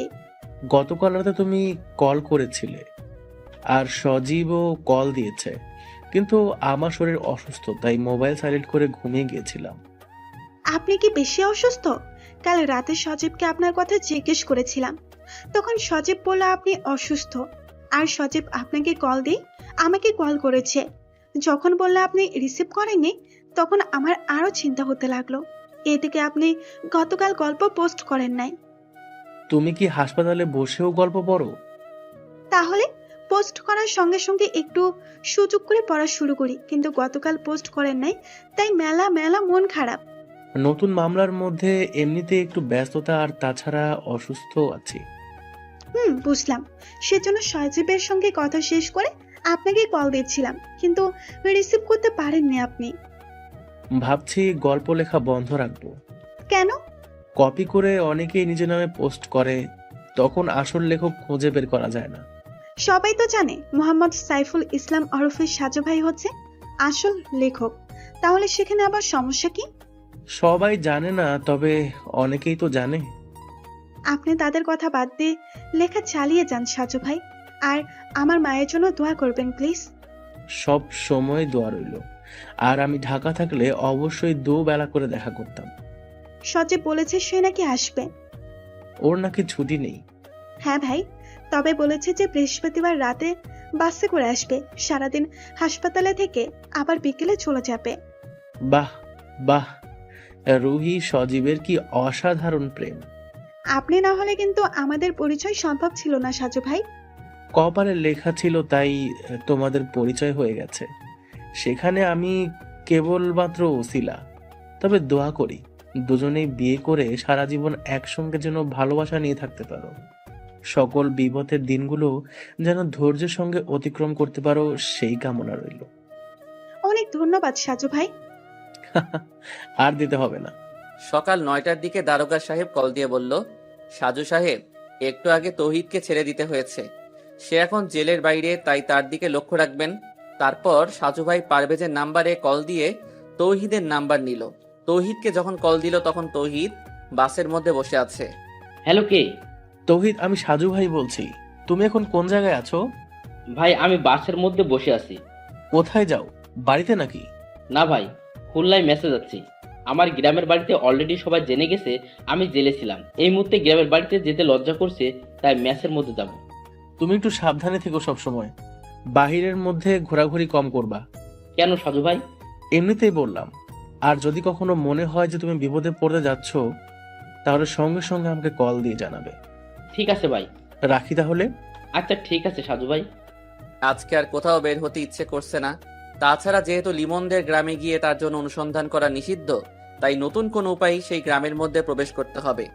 আসরের কিছুক্ষণ পর সাজু ভাই নিজেদের পুকুরের পাড়ে হাঁটছিল। এমন সময় তৌহিদ কল দিল। সাজু খানিকটা অবাক হয়ে রিসিভ করলো। সাজু ভাই, আমাকে ক্ষমা করুন প্লিজ। মানে কি হয়েছে হঠাৎ? আমার মনে হচ্ছে ওরা আমাকে শেষ করবে। আমি পুরোপুরি নিশ্চিত। কারা খুন করবে? আমি তাদের চিনি না। আমার সঙ্গে শুধু দুজন মানুষের দেখা হয়েছে, তাও সেদিন রাতে। কিন্তু তাদের দলনেতা আমি চিনি না। কোন দিন রাতে? যেদিন মনিরুল ভাইয়ের খুন হয়েছে। মানে? ভালো, আমি আপনার সঙ্গে মিথ্যা কথা বলছি সেদিন জেলের মধ্যে। তাহলে সত্যি কি? সেদিন রাতে সজীব ঘুমিয়েছিল, জানালার পাশে আমি। দুপুরবেলা পুকুরে জাল ফেলে মাছ ধরা হয়েছে, আর সেই মাছ ছাড়ানো হয়েছে এখানে। তাই কাদা আর পানি এখনো খানিকটা জমেছিল। সেই কাদা আর পিছল পানিতে পা পিছলে পড়ে গেল সাজু ভাই। হাত থেকে মোবাইল ছিটকে পড়ল পুকুরের মধ্যে। সোজা হয়ে দাঁড়িয়ে আফসোস করতে লাগলো, এ বছরই বৈশাখ মাসে পুকুরের সকল পানি সেচে নতুন করে কাটানো হয়েছে। অনেক গভীরতা এখনো, তাই সেখানে মোবাইল কতটা গভীরে গেছে আর কোথায় গেছে। তৌহিদের কাছে গুরুত্বপূর্ণ কথা আর শোনা হলো না সাজু ভাইয়ের। দাদাকে বলে দুজন লোক এনে তাড়াতাড়ি করে পুকুরে নামানো হলো। তারা প্রায় ঘন্টাখানিক ধরে নাকানি চুবানি খেয়েও উদ্ধার করতে পারল না। মাগরিবের আজান দিচ্ছে চারিদিকে। হতাশ হয়ে সাজু ভাই বাড়ির মধ্যে প্রবেশ করলো। রাত 10:30। রুমের দরজা বন্ধ করে বিছানায় শুয়ে আছে তৌহিদ। ভয়ে আতঙ্কে তার মুখের অবস্থা একদম খারাপ। এমন সময় দরজা ধাক্কার শব্দ শুনে সে বলল, কে ওখানে? আমি লিমন। দরজা খোল তৌহিদ। তহিদ বিব্রত হয়ে গেল, কিন্তু বারবার দরজা ধাক্কায় সে দরজা খুলে দেখে সত্যি সত্যি সেখানে লিমন দাঁড়িয়ে আছে। কি রে তুই, ভালো আছো বন্ধু? তোকে আমরা কত খুঁজেছি তুই জানো? কেমন আছো তৌহিদ? ভালো না বন্ধু, খুব খারাপ। কেন তৌহিদ? বিশ্বাসঘাতকতা যারা করে তারা তো খারাপ থাকার কথা নয়। তৌহিদ দেখলো লিমন ততক্ষণে দরজা বন্ধ করে দিয়েছে। সে ভাবছে চিৎকার করবে, কিন্তু লিমন ততক্ষণে তাদের রুমে তার নিজের সাউন্ড বক্স অন করে ফুল ভলিউম বাড়িয়ে দিল। এত রাতে এখন মেসের অন্যরা কি মনে করবে তাতে লিমনের কিছু যায় আসে না। তুই কি বলছিস এইসব? দেখো তৌহিদ, পৃথিবীর ইতিহাসে মীর জাফর হচ্ছে বিশ্বাসঘাতক হিসেবে অধিক পরিচিত, কিন্তু সেই বিশ্বাসঘাতক মীর জাফরকে কিন্তু ইংরেজরা আবার হত্যা করেছে। তাদের উদ্দেশ্য সফল করার জন্য তারা তাকে ব্যবহার করেছে। কাজ শেষ করে কিন্তু তাকেও সরিয়ে দিয়েছে। তোকেও যারা ব্যবহার করেছে তারা আবার আমাকে এখন তোকে খুন করতে পাঠিয়েছে। তুই আমার অনেক ভালো বন্ধু, কিন্তু তবুও হাসতে হাসতে তোকে এখন খুন করব। রুমের মধ্যে চারিদিক কাঁপিয়ে বক্সে ডিজে গান হচ্ছে। তৌহিদ পিছনে সরতে গিয়ে খাটের সঙ্গে ধাক্কা খেয়ে বসে পড়ল। লিমনের হাতে এতক্ষণ যে লাঠির মতো ছিল সেটা কাভার খুলে সে একটা চকচকে ছুরি বের করলো। মুহূর্তের মধ্যে তৌহিদ বিছানা থেকে উঠে তাকে আঘাত করতে যাবে, তার আগে লিমন বাম হাত দিয়ে ধাক্কা দিয়ে ডান হাতের ছুরি পেটে চালান করে দিল। আহত তৌহিদ বিছানায় শুয়ে এখন কাতরাতে লাগলো, আর তার মুখ চেপে ধরে গলা কাটায় ব্যস্ত রইল লিমন। তৌহিদের লাশটা ভালো করে বিছানায় শুইয়ে দিয়ে একটা কাঁথা দিয়ে ভালো করে মুড়িয়ে দিল। দেখলে মনে হয় যেন কেউ ঘুমিয়ে আছে। তারপর নিজের রক্তমাখা গেঞ্জি খুলে আরেকটা গেঞ্জি পরে গান বন্ধ করলো। তৌহিদের মোবাইল বের করে সাজুর নাম্বারে কল দিল লিমন, কিন্তু নাম্বার তো বন্ধ, কারণ পুকুরে মোবাইল পড়ে গেছে তা তো কেউ জানে না। দরজা খুলে দেখে মেসের দুজন সদস্য দাঁড়িয়ে আছে, মাহিম ও তমাল। তমাল বলল, কি রে লিমন তুই? হ্যাঁ আসলাম মাত্র, কিন্তু তৌহিদের তো অনেক জ্বর এসেছে, তোরা থাক, আমি ডাক্তার নিয়ে আসি। সন্ধ্যাবেলা দেখেছি মন খারাপ করে বসে আছে, তখনই বুঝেছি শরীর অসুস্থ। তোরা একটু থাক, আমি ডাক্তারের কাছে গিয়ে দেখি কি করা যায়। আচ্ছা ঠিক আছে। লিমন চলে গেল। ওরা দুজন রুমে প্রবেশ করে দাঁড়িয়ে রইল। একটু পরে খাটের পাশে রক্তমাখা গেঞ্জি ও ছুরি দেখে দুজনেই আঁতকে উঠেছে। মাহিম ভয়ে ভয়ে তৌহিদের শরীর থেকে কাঁথা সরিয়ে দুজনেই চিৎকার করে ওঠে। গলা ও পেটে ছুরিকাঘাত করে নির্মমভাবে হত্যা করা তৌহিদের লাশটা পড়ে আছে। মাহিম দ্রুত রুম থেকে বের হয়ে রাস্তায় এসে দেখে সমস্ত রাস্তা ফাঁকা, কোথাও কেউ নেই। তৌহিদকে খুন করে লিমন পালিয়ে গেছে, এটা ছড়িয়ে গেছে মুহূর্তেই। থানায় খবর দেওয়া হয়েছে। মেসের মধ্যে সকল সদস্য জড়সড় হয়ে দাঁড়িয়ে আছে। সকলের মনে একটা আতঙ্ক, কিন্তু খুনটা যে লিমন করেছে সেটা নিয়ে অনেকের মনে যেন সন্দেহ সৃষ্টি হচ্ছে। যেহেতু লিমন নিখোঁজ, তাছাড়া তাকে আসতে বা যেতে কেউ দেখেনি, তাহলে কিভাবে লিমন এসে খুন করেছে? তাছাড়া তমালের সঙ্গে মাগরিবের পরে তৌহিদের খানিকটা ঝগড়া হয়েছে। তৌহিদ কিছু টাকা পাবে তমালের কাছে, সেই টাকার জন্য একটু কথা কাটাকাটি। তমাল এমনিতেই একটু উশৃঙ্খল টাইপের ছেলে, গাঁজা টাজা খায়, আবার স্থানীয় কিছু বাজে ছেলেদের সঙ্গে আড্ডা দেয়। পুলিশ আসার পরে যখন জিজ্ঞাসাবাদ করা হয় তখন সবাই তমালের কথাটা বলে, কিন্তু পরক্ষণে যখন রক্তমাখা গেঞ্জিটা মাহিম পুলিশের সামনে দেখিয়ে দেয় তখন মোটামুটি চুপ করে সবাই। পুলিশ তমালকে বলল, তোমরা কি নিশ্চিত যে ওই ছেলেটা লিমনই ছিল? হ্যাঁ স্যার, রুমের মধ্যে গান বাজছিল, আমরা সামান্য কৌতূহল নিয়ে দাঁড়িয়েছিলাম। তার একটু পরেই দরজা খুলে লিমন বের হলো। আমাদের থেকে স্বাভাবিকভাবেই বলল যে তৌহিদ অসুস্থ, তাই সে ডাক্তারের কাছে যাচ্ছে। কিন্তু আমরা রুমে ঢুকে যখন দেখি তৌহিদের লাশটা পড়ে আছে, তখন রাস্তায় নেমে কোথাও দেখিনি। লিমন রক্তমাখা গেঞ্জি রেখে কেন গেল? পরনে কি কিছু ছিল? স্যার, লিমনও তো এই রুমে থাকতো, আর রুমে তার অনেক কাপড় চোপড় আছে। রক্তমাখা গেঞ্জি পরিবর্তন করে ফ্রেশ একটা পড়ে গেছে হয়তো, যেন কিছু বুঝতে না পারি। লিমনের সঙ্গে তৌহিদের সম্পর্ক কেমন ছিল? মানে বন্ধুত্ব সৃষ্টি হয়েছে নাকি মন কষাকষি? স্যার, খুব ভালো বন্ধু ছিল ওরা। যেদিন রাতে লিমনের মা বাবা খুন হয়েছে সেদিন সেই গভীর রাতে তৌহিদ সঙ্গে গেছে। লিমনের বাবা মা কিভাবে মারা গেছে? শুনেছি খুন করা হয়েছে, কিন্তু কারা জড়িত বা কিসের জন্য তা জানি না। ঠিক আছে, আমরা লাশ নিয়ে যাচ্ছি। যে কোনো সময় যে কোনো মুহূর্তে আসতে পারে। ম্যাচের কোনো সদস্য খুলনা থেকে বের হবে না। পরবর্তী নির্দেশ দেওয়া পর্যন্ত ম্যাচে থাকবে। সাজু ভাই তাদের স্থানীয় বাজারে গিয়ে সিম কার্ড রিপ্লেস করে এনেছে। জরুরি প্রয়োজনে নাম্বার চালু রাখা একান্ত জরুরি।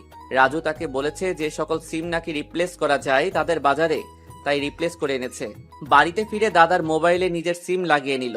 তার দাদার কাছেও অ্যান্ড্রয়েড ফোন, কারণ সাজুর বাবার সাজুর সঙ্গে সবসময় ভিডিও কলে কথা হতো। সিম চালু করে সে অপেক্ষা করতে লাগলো যদি তৌহিদ আবারও কল দেয়। তবে তখন ছিল রাত 11টার মতো। ততক্ষণে তৌহিদ খুন হয়ে গেছে, কিন্তু সাজু জানে না। ডিনার করে বিছানায় শুয়ে কবিতার সঙ্গে কথা বলতে ইচ্ছে করছিল, আর তাই মুখস্থ নাম্বারটা ডায়াল করলো। কবিতা রিসিভ করে বলল, যে মানুষটা বাড়িতে গিয়ে সঙ্গে সঙ্গে কল দেবার কথা সে আজকে কল দিল, তার মানে কি মাত্র বাড়িতে গেছে? তুমিও তো খবর নিলে না। অসুস্থ শরীর নিয়ে গ্রামের বাড়িতে আসলাম, একটা কল দিয়ে তো জিজ্ঞাসা করলে না কেমন আছেন সাজু ভাই। আমি যে কারো উপর অভিমান করে আছি সেটা বোঝার ক্ষমতা কি তার আছে? অসুস্থ মানুষের উপর রাগ করতে নেই, কারণ হুট করে মরে গেলে আফসোস করতে হবে। একদম মুখ ভেঙে দেব। কেন? মানুষ মরতে পারে না? তুমি কি আমাকে বিয়ে করবে? তারপর আমরা দুজন একসঙ্গে সংসার করব, আমাদের বাচ্চা হবে, তারপর দুজনেই মারা যাব। মৃত্যু কি কখনো সংবাদ দিয়ে আসে? তবুও মানুষ কিন্তু স্বপ্ন আর আশায় বেঁচে থাকতে চায়, তাই না সাজু? আমার শরীর সত্যি সত্যি খুব খারাপ, কিন্তু এমন একটা মামলায় জড়িয়ে গেলাম যে অসমাপ্ত রেখে কোথাও যাওয়া যাবে না। বেঁচে থাকলে এমন অসংখ্য রহস্য বের হতে পারবে। তুমি কিন্তু আমার নিষেধ করা সত্ত্বেও ওই মামলায় জড়িয়ে গেছো, আর সেজন্যই কিন্তু তোমার প্রতি আমার অসংখ্য অভিমান আর মনের মধ্যে কষ্ট। কষ্ট কেন? এখন আমার কোনো কথার গুরুত্ব তোমার কাছে নেই, তাই কষ্ট লাগে। তুমি তো ভালো করে জানো যে আমি তোমাকে কতটা সময় দেই। জানি, সেটা আমার পরম সৌভাগ্য। হতভাগা এই কবিতার জীবনে তোমার মতো মানুষের ভালোবাসা পাওয়া সত্যিই ভাগ্যের। পৃথিবী বড্ড অদ্ভুত কবিতা। যে মানুষটা অনেক সাধনা করে তার প্রিয় মানুষটাকে চায়, আল্লাহ সেই মানুষটাকে তাকে দেয় না। নিষ্ঠুর পৃথিবী যেন আজকাল আর কারো কষ্ট বোঝে না, একজনের ভালোবাসা নিয়ে যায় অন্য কেউ। তুমি আমাকে সারা জীবন একসঙ্গে রাখবে তো? শুধু তোমার হয়ে থাকতে চাই। যদি কোনোদিন বিয়ে নাও করি, তবুও তোমাকে আমার মনের মধ্যে রাখবো আজীবন। আর যদি বিয়ে হয়ে যায় তাহলে তো স্বপ্ন পূরণ হবে, তাহলে তো সমস্যা নেই। এখনো আমাকে জ্যোতির মধ্যে থাকতে হবে? কথার কথা বললাম। খেয়েছো রাতে? হ্যাঁ, তুমি? না, খাবো একটু পর। সন্ধ্যার পরে ঘুমিয়েছিলাম, আর একটু আগে ঘুম থেকে উঠে এসব নামাজ পড়লাম, তাই দেরি হচ্ছে। দুজনের মধ্যেই কথা চলে অজস্র। সবকিছু হয়তো আমাদের জানার দরকার নেই, তাই আপাতত তাদের কথোপকথন বন্ধ রাখলাম। 1.5 ঘন্টা কথা শেষ করে সাজু অনলাইনে গেল। বেশ কিছু মেসেজ জমা আছে। সেই মেসেজের ভিড়ে লিমনের আইডি দিয়ে মেসেজ দেখে সাজু অবাক হয়ে গেল। লিমন লিখেছে, সাজু ভাই আসসালামু আলাইকুম। আর কেমন আছেন সাজু ভাই? আমি আলহামদুলিল্লাহ ভালো আছি। এই কিছুক্ষণ আগে আপনার নাম্বারে কল দিলাম, কিন্তু নাম্বার বন্ধ। আমি এখন ভৈরব নদীর তীরে সেই চরেরহাট এলাকায় রাতের উত্তাল ঢেউ খেলানো শব্দের কাছে দাঁড়িয়ে আছি। একটু আগে তৌহিদকে খুন করে এলাম, হয়তো সামনে আরো বেশি বাড়তে পারে। আগের 2টো খুন আমি করিনি, তবু আমাকে ফাঁসানো হয়েছে। তৌহিদ আমার সঙ্গে বেইমানি করেছে সাজু ভাই। আপনি কখনো সেই চিরকুট পেয়ে বিশ্বাস করবেন না, কারণ আমি যাদের খুন করব তাদের কথা আপনাকে শুধু জানাবো, কখনো চিরকুট লিখব না। কিছুক্ষণ স্তব্ধ হয়ে বসে রইল সাজু। সামান্য কিছু সময় মোবাইলের স্ক্রিনে তাকিয়ে মাথা ব্যথা শুরু করেছে, কিন্তু তৌহিদ খুন হয়েছে সেটা তাকে খুব ব্যথিত করছে। কিছু কিছু জায়গায় কল দিতে হবে, কিন্তু কারো নাম্বার নেই। তৌহিদ বেইমানি করেছে। গতকাল বিকেলে তার সঙ্গে কথা বলতে বলতে মোবাইল পানিতে পড়ে গেছিল। তৌহিদ তাকে কিছু একটা বলার চেষ্টা করেছিল, কিন্তু বলতে পারে নাই। সে হয়তো বুঝতে পেরেছিল তাকে খুন করা হবে, তাই একদম শেষ মুহূর্তে স্মরণ করেছিল। কিন্তু সেই বেইমানিটা কি, কিসের জন্য তাকে খুন হতে হয়েছে? খুব সকালবেলা ঘুম থেকে উঠে ফজরের নামাজ পড়ে বাড়ির সামনে হাঁটছিল সাজু। মোবাইলে যদি কারো কল আসে সেই অপেক্ষায় আছে, কিন্তু কই, কেউ তো কল দিচ্ছে না। অন্তত পারভেজ নিশ্চয়ই কল দেবে, কারণ তৌহিদ খুন হয়েছে। 7:30টার দিকে নাস্তা করার একটু পরে একটা অপরিচিত নাম্বার দিয়ে কল এসেছে। সাজু প্রথমে নাম্বার চেনার চেষ্টা করছে, কারণ এমনও হতে পারে যে আগে চিনতো, কিন্তু না, চিনে না। আসসালামু আলাইকুম। ওয়ালাইকুম আসসালাম। আপনি কি সাজু ভাই? জি, আমি সাজু, কিন্তু তোমাকে ঠিক... ভাইয়া, আমার নাম সোহাগী। আমাকে আপনি চিনবেন না, তবে আমি আপনাকে কিছুটা চিনি। ও আচ্ছা। সাজু ভাই, আমি একটা জরুরি কথা বলতে কল করেছি আপনার কাছে। হ্যাঁ, বলো। আপনি লিমনকে তো চিনেন, কিছুদিন আগে যার মা বাবা খুন হয়েছে, আর সে নিজেও এখন খুন করে পলাতক। হ্যাঁ হ্যাঁ, চিনি, কিন্তু... আমি লিমনের গার্লফ্রেন্ড। আমরা দুজনেই দুজনকে পছন্দ করি। লিমনের মা বাবা আমার আর ওর সম্পর্ক জানতেন। হ্যাঁ, আচ্ছা। আপনি কি আমাদের গ্রামে আজকে আসতে পারবেন? একটু জরুরি কাজ আছে। কি কাজ? আপনাকে একটা জিনিস দিতে চাই, যেটা নিয়ে খুব টেনশনে আছি আমি। কি জিনিস? একটা স্বর্ণের পুতুল। লিমনের বাবা আমাকে দিয়েছিল খুন হবার 2 দিন আগে। কি? সেই পুতুল তোমার কাছে? হ্যাঁ ভাই, পৃথিবীতে আমি ছাড়া কেউ জানে না। লিমনের বাবা জানতো, কিন্তু তিনি তো পৃথিবীতে নেই এখন। সেটা তুমি আমার কাছে দেবে? হ্যাঁ, কারণ এটার জন্য খুব সমস্যা হচ্ছে। ঠিক আছে, আমি আজকের মধ্যে তোমার সঙ্গে দেখা করতে আসব। ধন্যবাদ সাজু ভাই। কল কেটে দিয়ে সাজু গভীর চিন্তার মধ্যে ডুবে যাচ্ছে। সোহাগী নামের মেয়েটা সত্যি বলছে, নাকি তাকে ফাঁসানোর জন্য কেউ কিছু প্ল্যান করেছে? চায়ের কাপ হাতে নিয়ে দাঁড়িয়ে আছে লিমন। তার পিছনে দাঁড়িয়ে রাগান্বিত হয়ে নানা ধরনের প্রশ্ন করে যাচ্ছে নাসরিন। লিমন সবগুলো প্রশ্নের উত্তর না দিয়ে এড়িয়ে যাবার চেষ্টা করছে, কিন্তু নাসরিন তাকে কথা বলেই যাচ্ছে। কি হলো, চুপ করে আছো কেন? তোমাকে কিন্তু আমি ভালো ভেবেছিলাম, কিন্তু তুমিও ওদের কথা মতো খুন করতে গেলে। যথেষ্ট কারণ আছে। আমি লিমন কারণ ছাড়া কোনো কিছু করি না। কি কারণ জানতে পারি? ওর জন্যই আজকে আমি অপরাধী। সেদিন সেই রাতে তৌহিদ যদি এদের সাহায্য না করত, তবে তো এভাবে আমি ফেঁসে যেতাম না। টাকার লোভ সবারই থাকে, তোমার বন্ধু ভুল করেছে, কিন্তু তুমি মূল খুনিদের না মেরে তাদের সঙ্গে হাত মিলিয়ে নিজের বন্ধুকে খুন করলে। বেশ করেছি, তুমি একটু চুপ করবে? তোমাকে কিন্তু এরা ব্যবহার করছে, একদিন তোমাকেও তারা স্বার্থে মেরে ফেলবে। তবুও তার আগে আমার মা বাবার মৃত্যুর জন্য দায়ী লোকদের আমি খুন করতে চাই। তারপর যদি আমাকে তারা সরিয়ে দেয়, তাতে আমার কোনো আফসোস নেই। নিজেকে নিয়ে ভাবতে পারো না? কিছুদিন আগেও খুব স্বপ্ন দেখতাম, মা বাবার মৃত্যুর সঙ্গে সঙ্গে সব শেষ হয়ে গেছে। তাদেরকে যখন কবরে দাফন করলাম, তখনই মনে হয় সব স্বপ্ন দাফন হয়ে গেছে। তুমি কিন্তু আগের দুটো খুন করনি, তাই তুমি নির্দোষ প্রমাণ হতে পারতে, কিন্তু তোমার বন্ধুকে খুন করে এখন তুমি খুনি হয়ে গেলে। ভেবেছিলাম তোমাকে নিয়ে এই বন্দি থেকে বের হব, কিন্তু তুমি এখন যাও, বিরক্ত লাগছে। ভালো কথা কারোরই ভালো লাগে না। সবাই শুধু এই নর পিশাচদের দলে যোগ দেয়, কেউ তাদের বিরুদ্ধে রুখে দাঁড়ায় না, আর এইভাবেই ওরা দিনে দিনে অপরাধের পাহাড় করছে। একটা কথা বলবো? বলো। আমি আমার মা বাবার খুনিদের শেষ করে যদি এদেরকে শেষ করতে চাই, তাহলে কি তোমার সহযোগিতা পাবো? কিন্তু ততদিনে ওরা তোমাকেও সরিয়ে দেবে। ওরা যেভাবে পরিকল্পনা করবে, আমি তার ঠিক উল্টো পরিকল্পনা করব। আচ্ছা তুমি বলো তো, এদের বসের সঙ্গে এরা কিভাবে যোগাযোগ করে সব সময়? নিজাম ভাইয়ের সঙ্গে বসে সরাসরি যোগাযোগ, আর বাকি সবাই শুধু কলে কথা বলে আর লিখিত নোটিশ পায়। আচ্ছা ঠিক আছে। তোমাকে একটা কথা বলতে চাই লিমন। বলো। তুমি চাইলেই কিন্তু পালিয়ে যেতে পারবে, কারণ তোমাকে ওরা খুন করার জন্য বাইরে পাঠাবে, কিন্তু আমি চাইলেই পালাতে পারবো না। তাই যদি পারো তাহলে আমাকে মুক্ত করে দিও। আমি চেষ্টা করব, তবে আমার প্রধান লক্ষ্য আমার মা বাবার খুনিরা। সামান্য একটা স্বর্ণের পুতুলের জন্য সবকিছু যেন খুবই রহস্যময় হয়ে গেছে। হতে পারে সাজুর কাছে যেটা সামান্য, সেটা অন্যের কাছে অসামান্য হতে পারে, কিংবা অন্য কিছু। রাজু আসলো একটু পরে। সাজু তখনও নিজের রুমের বারান্দায় বসে আছে। রাজু আসতেই সে তাকে বলল, কি খবর রাজু? তোমাকে মনে মনে স্মরণ করি আর তুমি এসে হাজির। আলহামদুলিল্লাহ ভাই, কিন্তু আমাকে হঠাৎ করে খুঁজছিলেন? হ্যাঁ, একটা কাজ করে দিতে হবে। কি কাজ ভাই?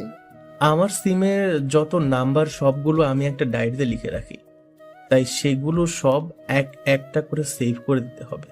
ভাইজান, এগুলোর মধ্যে কিন্তু নাম্বার সেভ করে রাখা যায়, আপনি সেখানে রাখেননি? না, কেন যেন ইচ্ছে করে না, তাই সবসময় আমি ডায়েরিতে লিখে রাখতে পছন্দ করি। এখন তুমি সেগুলো একটু সময় নিয়ে সেভ করে দিও। ঠিক আছে ভাই। আমি গতকাল রাত থেকে নাম্বারগুলোর জন্য অনেক মন খারাপ করেছি, কিন্তু জ্বরে অচেতন আর মাথা ব্যথার জন্য মনেই ছিল না যে আমার ডায়েরিতে লিখে রেখেছি। ভাই, আমি তো জানতাম যে আপনি অনেক কিছু ভুলে যান, তাই যে কোনো মামলার বিষয় নিয়ে আপনি সব কিছু লিখে রাখেন। হ্যাঁ, এই মামলার মধ্যেও তাই করছি। আচ্ছা রাজু, আর একটা প্রশ্ন করব তোমাকে। হ্যাঁ ভাই, নিশ্চয়ই। তাতে অনুমতি লাগে নাকি?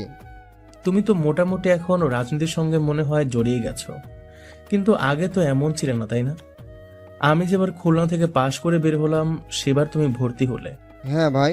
গ্রামের মধ্যে রুবিনা নামের একটা মেয়ের সঙ্গে তোমার রিলেশন ছিল, তাই না? জি, কিন্তু তার সঙ্গে আর যোগাযোগ নেই। সে আমাকে ভুলে গেছে। অনেক ভেবেছিলাম, কিন্তু কোনো মূল্য পেলাম না।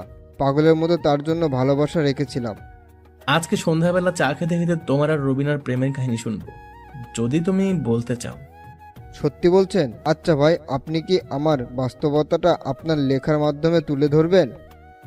আগে শুনি, তারপর দেখি। ঠিক আছে ভাই। পিরোজপুরের পুরাতন বাস স্ট্যান্ড থেকে রিক্সা নিয়ে বলেশ্বর সেতুর দিকে এগিয়ে যাচ্ছে সাজু ভাই। রাজুকে সঙ্গে আনা হয়নি, কেন যেন মনে হয়েছে তাকে আনার দরকার নেই, কারণ পুতুলটা যে সাজুর কাছে থাকবে সেটা যেন সোহাগী নামে সেই মেয়ে আর সে জানে। যদি তৃতীয় কানে পৌঁছে যায় তাহলে সমস্যা হতে পারে, তাই একাই এসেছে সাজু ভাই। নিজের বাইকটা বাস স্ট্যান্ডে রেখে এসেছে, কারণ কেউ যদি ফলো করে তবে যেন কিছু বাহানা করা যায়। ব্রিজের ঠিক মাঝখানে কালো বোরকা পরে মুখ আটকে ছাতা মেলে দাঁড়িয়ে আছে সোহাগী। তাকে শনাক্ত করতে খুব বেশি অসুবিধা হয়নি সাজুর। সামনে দাঁড়িয়ে বলল, কেমন আছো তুমি? জি আলহামদুলিল্লাহ। দুঃখিত, তোমাকে খানিকটা অপেক্ষা করতে হয়েছে। আসলে আসরের নামাজ জামাতে আদায় করে আসলাম বাস স্ট্যান্ডে। কোনো সমস্যা নেই, আমি বেশিক্ষণ দাঁড়িয়ে আর অপেক্ষা করতে চাই না। আপনাকে ওই পুতুলটা দিয়ে আমি চলে যাব। বাকি সব কথা মোবাইলে বলব। পুতুল গ্রহণ করার আগে আমি তোমার কাছে কিছু প্রশ্ন করব, না হলে আমি পুতুল গ্রহণ করা থেকে বিরত থাকব। কারণটা খুবই স্বাভাবিক। আচ্ছা বলেন। লিমনের বাবা পুতুলটা দেবার সময় তোমাকে কি বলেছিল? নিশ্চয়ই কিছু না কিছু বলে গিয়েছিল, এমনি এমনি সে দিয়ে আসেনি। আমি এগুলো বিস্তারিত মোবাইলে বলবো। সে অনেক কথা সাজু ভাই, প্লিজ কিছু মনে করবেন না দয়া করে। তোমাকে আমি কতটা বিশ্বাস করতে পারি? যদি তুমি আমার সঙ্গে কোনো গেম খেলতে যাও, তবে কি পরিণাম হবে জানো? আপনি ভুল বুঝবেন না, আঙ্কেল এটা দেবার সময় আমাকে বলেছিলেন। তুমি তো আমার লিমনকে খুব ভালোবাসো। যদি বেঁচে থাকি তাহলে তোমাকেই আমার ছেলের বউ করব। আর যদি মারা যায় তাহলে তোমরা যেভাবেই হোক তোমার মা বাবাকে রাজি করিয়ে বিয়ে করবে। তারপর ব্যাগ থেকে পুতুলটা বের করে বলেন যে এটা হচ্ছে স্বর্ণের পুতুল, তোমাদের দুজনের উজ্জ্বল এক ভবিষ্যৎ তৈরি হবে। আমি বললাম, কিন্তু আমাকে কেন দিচ্ছেন? এটার পিছনে অনেক শত্রুদের নজর পড়েছে, সারাক্ষণ এটা নিয়ে বিপদে আছি, তাই তোমার কাছে রাখতে চাই। যদিও মাটির নিচে কিংবা কোথাও রাখতে পারি, কিন্তু যদি সঠিক সময়ে না থাকি তাহলে তো তোমরা এর সন্ধান করতে পারবে না। তুমি যত্ন করে রেখো। আঙ্কেল তাহলে নিজের সব বিপদ অনুভব করতে পেরেছিল, কিন্তু তার ভুল ছিল তিনি এটা অন্য কারো কাছ থেকে এনে নিজের স্বার্থপরের মতো ভোগ করতে চেয়েছিলেন। আপনি এটা নিয়ে যান সাজু ভাই, না হলে আমি সবসময় আতঙ্কে থাকবো। তুমি যে এটা আমার কাছে দিচ্ছ সেটা পৃথিবীর কাউকে বলার দরকার নেই, এমনকি লিমনের কাছেও তুমি বলবে না, কারণ লিমন নিজে এখন অপরাধী হয়ে গেছে। আমি কাউকে বলবো না, তবে আপনার কাছে একটা অনুরোধ রইল, লিমনকে যেভাবেই হোক বাঁচিয়ে দেবেন। আমি ওকে চাই। চেষ্টা করব, কিন্তু সে গতকাল রাতে তার বন্ধু তৌহিদকে খুন করেছে। আমি আজকে সেখানে যেতাম, কিন্তু তোমার জন্য যাইনি। আগামীকাল সকালে খুলনায় সেই মেসে যাব। ভালো থাকবেন সাজু ভাই। তুমিও।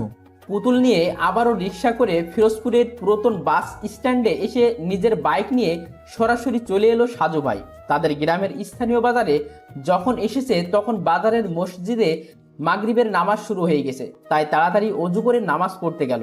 নামাজ শেষ করে বাজার থেকে রাজুকে নিয়ে বাড়িতে ফিরল সাজু। রাজু তার দায়িত্ব পালন রেখেছে। সাজু ভাই মোবাইলের ডাটা চালু করে কিছুক্ষণ অনলাইনে হাঁটাহাঁটি করছে। হঠাৎ করে চোখে পড়লো বেশ কিছু মেসেজ রিকোয়েস্ট জমা হয়ে গেছে। গতকালও ছিল। লেখালেখির জন্য অনেকেই মেসেজ করে। সাজু সময় নিয়ে তাদের সঙ্গে গল্প করতে পছন্দ করে। অনেকে অনেক কিছু জিজ্ঞেস করে। সাজুর রিলেশনশিপ স্ট্যাটাস ডিভোর্স দেখে অনেক প্রশ্ন করে। সাজুর সে জবাব দিতে মাঝে মাঝে খুব বিরক্ত লাগে, তবুও সে যতটুকু সম্ভব রিপ্লাই করে। এক এক করে মেসেজ রিকোয়েস্ট চেক করে হঠাৎ সাদিকুল ইসলাম তৌহিদ আইডি থেকে থমকে গেল। অনেক মেসেজ দিয়েছে, তাও 26 ঘন্টা আগে, তার মানে গতকাল সন্ধ্যাবেলা। সাজু ভাই হঠাৎ করে লাইন কেটে গেল আর আপনার নাম্বার বন্ধ। আপনার কাছে তাই মেসেজ করতে বাধ্য হলাম। আশা করি আপনার দৃষ্টিতে পড়বে। আমি ভুল করেছি সাজু ভাই। সেদিন রাতে লিমন মন্ডুল ভাইয়ের বাসায় মাটি খুঁড়ে বের হয়নি, আমি মাটি খুঁড়ে বের হয়েছিলাম। তবে তার আগেই লিমনকে অজ্ঞান করেছিলাম, আর সবকিছুর ব্যবস্থা করেছিল বাইরে থেকে অজ্ঞাত 3টা মানুষ। আমি তাদের চিনি না, কিন্তু আমার ছাত্র জীবনে 5 লাখ টাকার মালিক হবার লোভ সংবরণ করতে পারিনি, যার জন্য এখন জীবন নিয়ে ঝুঁকিতেছি। তাই নিজের খানিকটা ভুলের কারণে লিমন বিপদে পড়েছে, আর আমি হলাম পাপী। মনির ভাইকে খুন করেছে বাইরের কিছু মানুষ, আর লিমন তখন অজ্ঞান ছিল। খুনের মধ্যে লিমনের এলাকার চেয়ারম্যান সাহেবের হাত আছে। আর বাকিটা শেষ করার আগেই সাজুর দাদি মোবাইল টান দিয়ে নিয়ে গেল। সাজু অসহায় হয়ে তাকিয়ে রইল, আর দাদি বলল, কতক্ষণ ধরে চা খেতে ডাকছি, সব সময় শুধু মাথা ব্যথা বলে চেঁচামেচি করো, আর মোবাইলের দিকে এত তাকিয়ে থাকো কেন? তাড়াতাড়ি চা শেষ করো, না হলে ঠান্ডা হয়ে যাবে। গুরুত্বপূর্ণ একটা খবর পড়ছি দাদি। আগে চা, তারপর গুরুত্বপূর্ণ সব কিছু। বাধ্য হয়ে সাজুভাই সামনে রাখা প্লেট থেকে 2টো বিস্কুট তুলে নিল। রাজুর দিকে তাকিয়ে বলল, শুরু করো রাজু। এদিকে মাগরিবের একটু পরে নিজের বিছানায় শুয়েছিল লিমন, আর তখনই নিজামুদ্দিন রুমের মধ্যে প্রবেশ করলো। লিমন আস্তে করে বিছানায় উঠে বসলো। নিজামুদ্দিন বলল, আজকে রাতে তোমার এলাকার চেয়ারম্যানকে চিরনিদ্রায় শায়িত করতে হবে। তিনিও তোমার মা বাবার সঙ্গে জড়িত। তোমাকে চেয়ারম্যান বাড়ি পর্যন্ত পৌঁছে দেওয়া হবে। তারপর তুমি কিভাবে খুন করে ফিরে আসবে সেটা তোমার দায়িত্ব। আর যদি উল্টোপাল্টা কিছু করো তাহলে কিন্তু তোমার জন্য জেলের দরজা খোলা। লিমন শুধু বলল, চেয়ারম্যানকেও খুন করতে হবে? হ্যাঁ, চেয়ারম্যানকে খুন করতে হবে, না হলে তো তোমার মা বাবার মৃত্যুর জন্য দায়ী অপরাধীদের শাস্তি সম্পন্ন হবে না। তুমি তো নিজের হাতে খুনের সঙ্গে জড়িত সবাইকে খুন করতে চাও, আর সেই ব্যবস্থা আমরা তোমাকে করে দিচ্ছি। কিন্তু এত কিছু করে আপনাদের লাভ কি? আমি আপনাদের কেউ না, কিন্তু তবুও আপনারা আমার সহযোগিতা করছেন কেন? পৃথিবীতে স্বার্থ ছাড়া কেউ কিছু করে না। বাচ্চা যদি কান্না না করে তবে কিন্তু মা কখনো দুধ পান করায় না। হ্যাঁ, আমাদের কিছু স্বার্থ আছে। কিসের স্বার্থ আমি কি জানতে পারি? তোমার বাবার কাছে একটা স্বর্ণের পুতুল ছিল, সেটা এখন কোথায় আছে সেই তথ্য তোমাকে খুঁজে বের করতে হবে। তবে সেটা এখন নয়, তুমি আগে তোমার মা বাবার মৃত্যুর জন্য দায়ী সকল অপরাধী খুন করবা, তারপর। একের পর এক হত্যা করাচ্ছেন আপনারা। তবে আমি নিশ্চিত এদের সঙ্গে আপনাদের ব্যক্তিগত কিছু ঝামেলা হয়েছে। তুমি কিন্তু বেশি কথা বলো। ভুলে যেও না, যদি তোমাকে পুলিশে ধরিয়ে দেই তাহলে কিন্তু তোমার ফাঁসি হবে। তাই বেশি কৌতূহল না করে চুপচাপ যা বলা হয়েছে তাই করো। আমাদের কাজ শেষ হলে আমরা তোমাকে দেশ ছাড়তে সাহায্য করব। বিশ্বাস হয় না? কেন? আমি পুরোপুরি নিশ্চিত যে আপনারা সব কাজ শেষ হলে আমাকেও শেষ করবেন। আপনি বা আপনার বস খুব ভালো খেলোয়াড়। নিজেদের স্বার্থের জন্য যখন যাকে দরকার তাকে ব্যবহার করেন, কিন্তু পরে ঠিকই তাদের সরিয়ে দেন এই পৃথিবী থেকে অনেক দূরে। কি বলতে চাও তুমি? কিছু না। তৌহিদকে খুন করে আমার অনেক খারাপ লেগেছে। ও ছিল আমার সবচেয়ে ভালো একটা বন্ধু। কিন্তু সে তোমার সঙ্গে বেইমানি করছে। কিন্তু তার কোনো প্রমাণ নেই। আপনার কথার উপর ভিত্তি করে তাকে হত্যা করেছি। এখন চেয়ারম্যানকেও ঠিক সেইভাবে হত্যা করা হবে, এবং তার আগে তার মুখ দিয়ে পুতুলের বিষয় কিছু জানে নাকি সেটা জিজ্ঞেস করবে। আচ্ছা ঠিক আছে, আমি জানি আমার খুবই করুণ পরিণতি হবে সামনে। যদি আপনাদের কথা মেনে চলি তাহলে দিন দিন খুনের পরিমাণ বৃদ্ধি পাবে। আর যদি কথা না শুনি তাহলে তো আমি হব আইনের চোখে অপরাধী। তাই যতদিন বাঁচি ততদিনও খুনিদের শেষ করতে চাই। তারপর যা হবার হোক। তৈরি থেকো। নিজামুদ্দিন রুম থেকে বের হয়ে গেল। এতক্ষণ দরজার আড়ালে দাঁড়িয়ে সবকিছু শুনছিল সেই নাসরিন। লিমনের কথাগুলো শুনে তার চোখ দিয়ে পানি বেয়ে পড়ছে। নিজাম চলে যাওয়ার পরে সে রুমের মধ্যে ঢুকে লিমনের দিকে তাকিয়ে রইল কিছুক্ষণ। কিছু বলবে? অনেক কিছু বলতে চাই। আমি বললেই কি তুমি আমার কথা শুনবে? বলে তো দেখতে পারো, তাই না? তুমি ওদের কথা মতো খুন না করে এখান থেকে পালিয়ে যাও, প্লিজ প্লিজ। কেন? তুমি খুব ভালো একটা ছেলে, পড়াশোনা করে অনেক ভালো ভবিষ্যৎ তোমার সামনে, কিন্তু এই ভাগ্যের উত্থান পতনের জন্য আজ তুমি কতটা খারাপ হয়ে গেলে। তাই তোমার কাছে অনুরোধ রইল, তুমি যখন বের হবে তখন যশোর থেকে বর্ডার পার হয়ে ইন্ডিয়া চলে যাও। কিন্তু তাহলে তো আমার মা বাবার মৃত্যুর জন্য দায়ী লোকদের চিনতে পারবো না। সবাই তখন দিব্যি সুন্দর জীবনযাপন করবে। কিন্তু যেখানে আমার মা বাবা মারা গেছে সেখানে আমাকেই পালিয়ে যেতে হবে। নিজের জীবন বিপদে না ফেলে সেটাই করতে হবে লিমন। জানি না তোমার দিকে তাকালে কেন যেন খুব কষ্ট লাগে। আচ্ছা চলো না, তুমি আর আমি পরিকল্পনা করে পালিয়ে যাই। দেশ ছেড়ে ভারতে গিয়ে কোনো একটা প্রদেশে জীবন পার করে দেব। সেটা সম্ভব না। কেন? আমি একজনকে ভালোবাসি। ও আচ্ছা, কে সে? আমাদের গ্রামের মেয়ে, নাম সোহাগী। আমার জন্য সে সারা জীবন অপেক্ষা করবে। যদি মারা যায় সেটা ভিন্ন কথা। একটা কথা বলবো, কিছু মনে করবে না তো? বলো। তুমি এখন তোমার এলাকার মানুষের চোখে একটা খারাপ ছেলে, তাই সব কিছু জেনে এখনো কি সেই মেয়ের বাবা তোমার সঙ্গে তার মেয়ের বিয়ে দেবে? সেটা তাদের ইচ্ছে, কিন্তু আমি তাকে ছাড়া কিছু ভাবিনি কখনো। তাছাড়া তোমার সঙ্গে আমার কোনো তেমন পরিচয় নেই। ঠিক আছে। চা নাস্তা শেষ করে সাজু ভাই তৌহিদের বাকিটা মেসেজ পড়ল।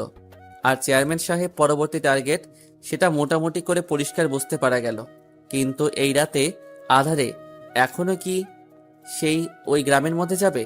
শরীর অসুস্থ, কিন্তু তবুও গিয়ে যদি চেয়ারম্যানকে বাঁচানো যায় তাহলে তো খুব ভালো হতো। দারোগা সাহেবের কাছে কল দিয়ে তাকে গ্রামের মধ্যে আসতে বলে সাজু ভাই নিজের বাইক নিয়ে বেরিয়ে গেল। রাজুকে সঙ্গে নিয়ে এসেছে, কারণ সঙ্গী হিসেবে কাউকে ভীষণ দরকার। লিমন যখন তাদের গ্রামের মধ্যে প্রবেশ করলো তখন রাত 10:30টার বেশি। যে গ্রামের মধ্যে সে ছোটবেলা থেকে বড় হয়েছে সেই গ্রামের মোটামুটি সবকিছু তার মুখস্থ। চেয়ারম্যান বাড়ির সামনে গিয়ে আকাশ থেকে পড়ার মতো ধাক্কা লাগলো লিমনের চোখে। বাড়ির সামনে পুলিশের গাড়ি, নিশ্চয়ই কিছু একটা হচ্ছে বাড়ির মধ্যে, না হলে পুলিশ কেন আসবে? বাড়ির পিছনে বড় বাগানের মধ্যে দিয়ে প্রবেশ করে আস্তে আস্তে দেয়াল ঘেঁষে দাঁড়ালো। ভিতরে কিছু আলোচনা হচ্ছে যেটা বোঝা যাচ্ছে না। সাজু ভাই কি এখানে আছে নাকি? যেহেতু লিমন কোনো পেশাদার খুনি নয়, তাই এখন এই পরিস্থিতিতে কিভাবে খুন করবে সেটাই বুঝতে পারছে না। মোবাইল বের করে নিজামুদ্দিনের কাছে কল দিয়ে বিস্তারিত জানালো। নিজামুদ্দিন বলল, তাহলে আর তোমাকে রিস্ক নিতে হবে না, সময় বহুত পাবে, তুমি বরং ফিরে আসো। আরও কিছুক্ষণ দাঁড়িয়ে থেকে লিমন সামান্য চিন্তা করে সোহাগীর কথা মনে পড়ল। তারা মা বাবা মারা যাবার দিন সোহাগ এসেছিল। তাকে বারবার সে সান্ত্বনা দিয়েছিল, কিন্তু শোকাহত সে সময় কথা বলা হয়নি। তাই তারপর তো পরদিনই তার অপহরণ। আজকে সোহাগীর সঙ্গে দেখা করতে ইচ্ছে করছে, তাই চেয়ারম্যান বাড়ি থেকে বের হয়ে মাঠে নামলো লিমন। অন্ধকারে হাঁটতে লাগলো সে। মা বাবার কবর দেখতে ইচ্ছে করছে। এখান থেকে সোহাগীদের বাড়িতে গেলে নিজেদের বাড়ির সামনে দিয়ে যেতে হবে, তাই আগে মা বাবার কবরের দিকে যাওয়ার পরিকল্পনা করলো লিমন। আজকে তার সঙ্গে ছিল পিস্তল, কারণ নিজামুদ্দিন বলছিল যে চেয়ারম্যানকে কাছাকাছি গিয়ে হয়তো মারা যাবে না, তাই দূর থেকে গুলি করবে। মা বাবার কবরের কাছে গিয়ে কিছুক্ষণ কান্না করে সোহাগীদের বাড়িতে গেল লিমন। সোহাগী যেই রুমে থাকে সেই রুমে একটা জানালা আছে, আর লিমন যখন শহর থেকে গ্রামের বাড়িতে আসতো তখন রাতের বেলা সেই জানালার পাশে দাঁড়িয়ে অনেক রাত পর্যন্ত তারা কথা বলতো। লিমন সেই জানালার কাছে গিয়ে দেখে জানালা বন্ধ করা। রাত 12টার বেশি বেজে গেছে, তাই ঘুমিয়ে গেছে হয়তো। জানালা ধরে সামান্য ধাক্কা দিল। 3টা ধাক্কা দেবার পরে সোহাগীর নাম ধরে আস্তে আস্তে ডাকতে লাগলো। মাত্র 2টো ডাক দিতেই ধুম করে জানালা খুলে গেল, আর তখনই জানালার সামনে দাঁড়িয়ে সোহাগী বলল, লিমন, তুমি? কেমন আছো সোহাগী? আমার আর থাকা না থাকা কিছু নেই। তোমার জন্য চিন্তা করতে করতে আমার রাত দিন সমান হয়ে গেছে লিমন। তুমি কেমন আছো? আমি ভালো আছি। তুমি কি ঘুমাওনি? ডাক দিতে জানালা খুলে দিলে। জেগেছিলাম, জানালা ধাক্কার শব্দ শুনেছি, কিন্তু ভাবিনি তুমি আসবে। তারপর যখন ডাকলে তখন বুঝতে পারছি এটা আমার লিমন।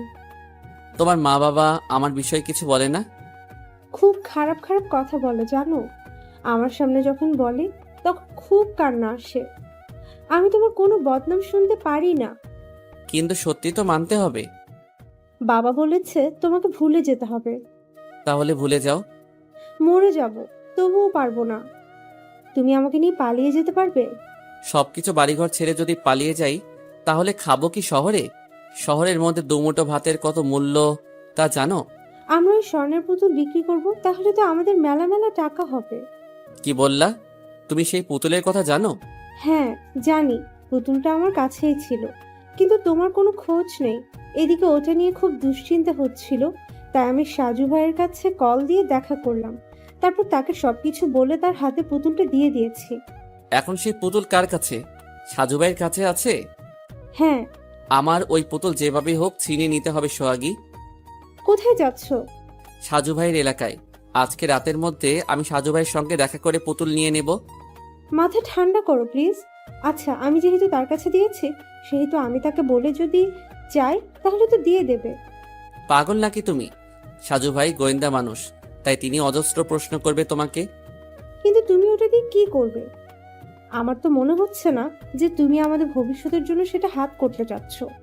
সোহাগী শোনো, ওই পুতুলের জন্য অনেক কিছু ঘটছে।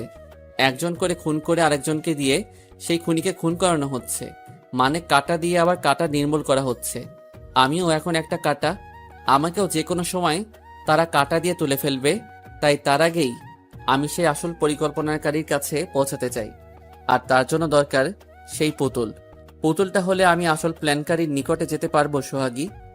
জানালা ধরে হতাশ হয়ে দাঁড়িয়ে আছে সোহাগী, আর অন্ধকারে বাগান চিরে বের হয়ে হাঁটতে লাগলো লিমন। সোহাগী ভাবছে কেন যে লিমনের সঙ্গে পুতুলের কথা বলতে গেল। এখন যদি সেই কারণে সাজু ভাইয়ের কোনো ক্ষতি করে। মোবাইল বের করে কল দিল, কিন্তু রিসিভ হচ্ছে না। চেয়ারম্যান বাড়ি থেকে বাড়িতে ফিরে ঘুমাতে ঘুমাতে রাত 2টো বেজে গেছিল। তাড়াতাড়ি করে বিছানায় শুয়ে মোবাইল সাইলেন্ট করে ঘুমিয়ে গেছিল সাজু ভাই, কিন্তু ফজরের খানিকটা আগে কারো মৃদু ডাকে ঘুমটা ভেঙে গেল। রুমটা অন্ধকার, তবে তার বিছানার সামনে অন্ধকারে কেউ যে দাঁড়িয়ে আছে সেটা বোঝা যাচ্ছে। বিছানা থেকে উঠতে গিয়ে উঠতে পারল না, কারণ তার হাত পা খাটের সঙ্গে বাঁধা। কে ওখানে? সাজু ভাই, আমি লিমন, কেমন আছেন? লিমন, তুমি এখানে কিভাবে আসলে? আর তুমি আমার হাত পা বেঁধে রাখছো কেন?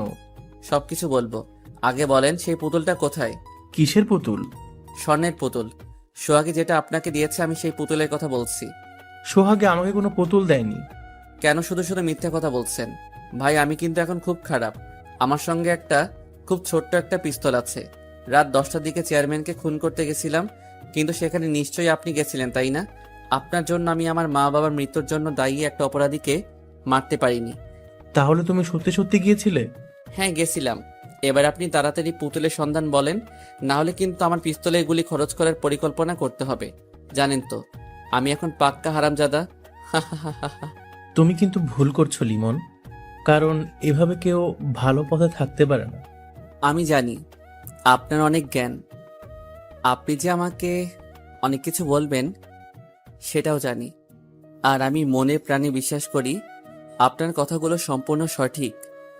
কিন্তু ওই যে সাক্ষী মানি, কিন্তু তালগাছটা আমার সিদ্ধান্ত আমি নিজে গ্রহণ করব। তুমি আমার কথা মতো চললে আমি নিজে কিন্তু তোমাকে সহযোগিতা করব। ভুলে যেও না যে তোমার উপকার করতে আমি এসেছি। আপনি বড্ড কথা ঘোরাচ্ছেন সাজু ভাই। সময় থাকতে তাড়াতাড়ি বলেন পুতুল কোথায়, কারণ একটু পরে আকাশ পরিষ্কার হবে, তখন কিন্তু আমি ফিরতে পারবো না। আমি কিছুতেই তোমাকে সেই পুতুলের সন্ধান দেব না লিমন। ঠিক আছে, আমি খুঁজে বের করব। লিমন তখন চারিদিকে খুঁজতে লাগলো। রুমের মধ্যে সবকিছু ওলট পালট করে তন্ন তন্ন করে সে পুতুল খুঁজতে মরিয়া হয়ে গেল। প্রায় 20 মিনিট খোঁজার পরে হঠাৎ করে রুমের মধ্যে বাথরুমের ফলছাদে চোখ গেল। সাজু ভাই রুমের সঙ্গে অ্যাডজাস্ট বাথরুম আছে, আর তারই ছাদে উঠে গেল লিমন। তারপর একটু পরে সেখান থেকে কালো কাপড়ে মোড়ানো পুতুলটা নিয়ে বেরিয়ে এলো লিমন।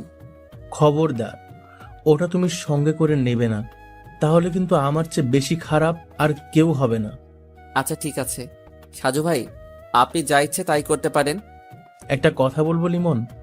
বলেন ভাই। পুতুলটা রেখে যাও। আসি ভাই, বেয়াদবি ক্ষমা করবেন, আর আমার অপরাধ নিবেন না। সাজু ভাইকে সেভাবেই বেঁধে রেখে রুম থেকে বের হয়ে গেল লিমন। ড্রয়িং রুমে সাজুর দাদা এখনো বসে আছে। লিমন তাকে দেখে বলল, ধন্যবাদ দাদু। ভূত দেখার মতো চমকে গেল লিমন। তারপর বলল, কে আপনি?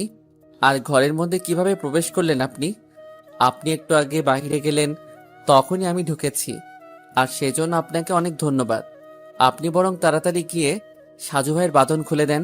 তাকে বেঁধে রেখেছি, কিন্তু সত্যি বলছি কোনো ক্ষতি করিনি। হাতে পিস্তল ঘোরাতে ঘোরাতে দরজা খুলে বের হয়ে গেল লিমন। আর সোফা চেয়ার থেকে লাফ দিয়ে উঠেই সাজুর রুমে গেল দাদা। রুমের মধ্যে গিয়ে তাড়াতাড়ি কান্নাজড়িত কণ্ঠে বাঁধন খুলতে লাগলো।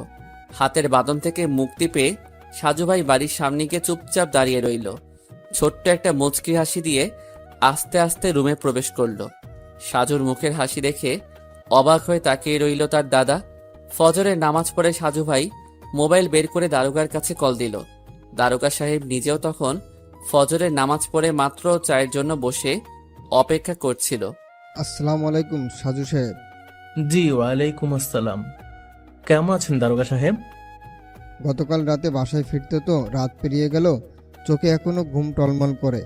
কিন্তু ভাই, আপনি তো বলেছিলেন যে লিমন নাকি আসার সম্ভাবনা আছে, কিন্তু কই? লিমন এসেছিল দারোগা সাহেব। বলেন কি, কখন? আর চেয়ারম্যান এখন ঠিক আছে তো? হ্যাঁ, কারণ লিমন চেয়ারম্যান বাড়িতে যায়নি। সে আমাদের উপস্থিতি জানতে পেরেছে, তাই সেখানে গিয়ে নিজের বিপদ ডাকেনি। যাক, আলহামদুলিল্লাহ। পুতুলটা আমি রক্ষা করতে পারিনি দারোগা সাহেব, আমি ব্যর্থ হয়েছি। কিসের পুতুল? সে স্বর্ণের পুতুল নাকি? হ্যাঁ দারোগা সাহেব, লিমনের বাবা সেই পুতুল মৃত্যুর 2 দিন আগে লিমনের গার্লফ্রেন্ড সোহাগের কাছে দিয়ে গিয়েছিল। সোহাগী সেদিন আমাকে সেই পুতুল দিয়েছিল। আমি কাউকে কিছু বলিনি, কারণ আমি অনুসন্ধান করছিলাম। তারপর? আজকে ফজরের কিছুক্ষণ পূর্বে আমার দাদা বাহিরে বের হয়েছিল, তখন দরজা খোলা দেখে লিমন প্রবেশ করেছে। আপনার দাদা তখন কেন বের হয়েছে? আর আপনি ঠিক আছেন তো? আমি ঠিক আছি। দাদার একটা গাভী আছে, গতকাল বিকেল থেকে ওটা নাকি কেমন কেমন করছিল। শেষ রাতের দিকে গাভীর 3-4টা ডাক কানে যেতে এই দাদা বের হয়ে গেল। পুতুলটা দিয়ে সে কি করবে? সেটাও বুঝতে পারেন না? আচ্ছা বাদ দেন, আর আপনাকে তৈরি থাকতে হবে। আমি যখনই ডাক দেব তখন আপনার বাহিনী নিয়ে আমার সঙ্গে যেতে হবে। আমরা মোটামুটি আসল খুনির নিকট ঘেঁষে দাঁড়াবার অপেক্ষায় আছি। সত্যি বলছেন আপনি? সত্যি সত্যি সত্যি। কথাটা শুনে অনেক ভালো লাগছে। রাখলাম তাহলে। বেলা 10টার দিকে লিমন সোহাগীর কাছে কল দিয়ে বলল, আমি যদি তোমাকে নিয়ে পালিয়ে যাই তাহলে কি আমার সঙ্গে যাবে? 100 বার যাব।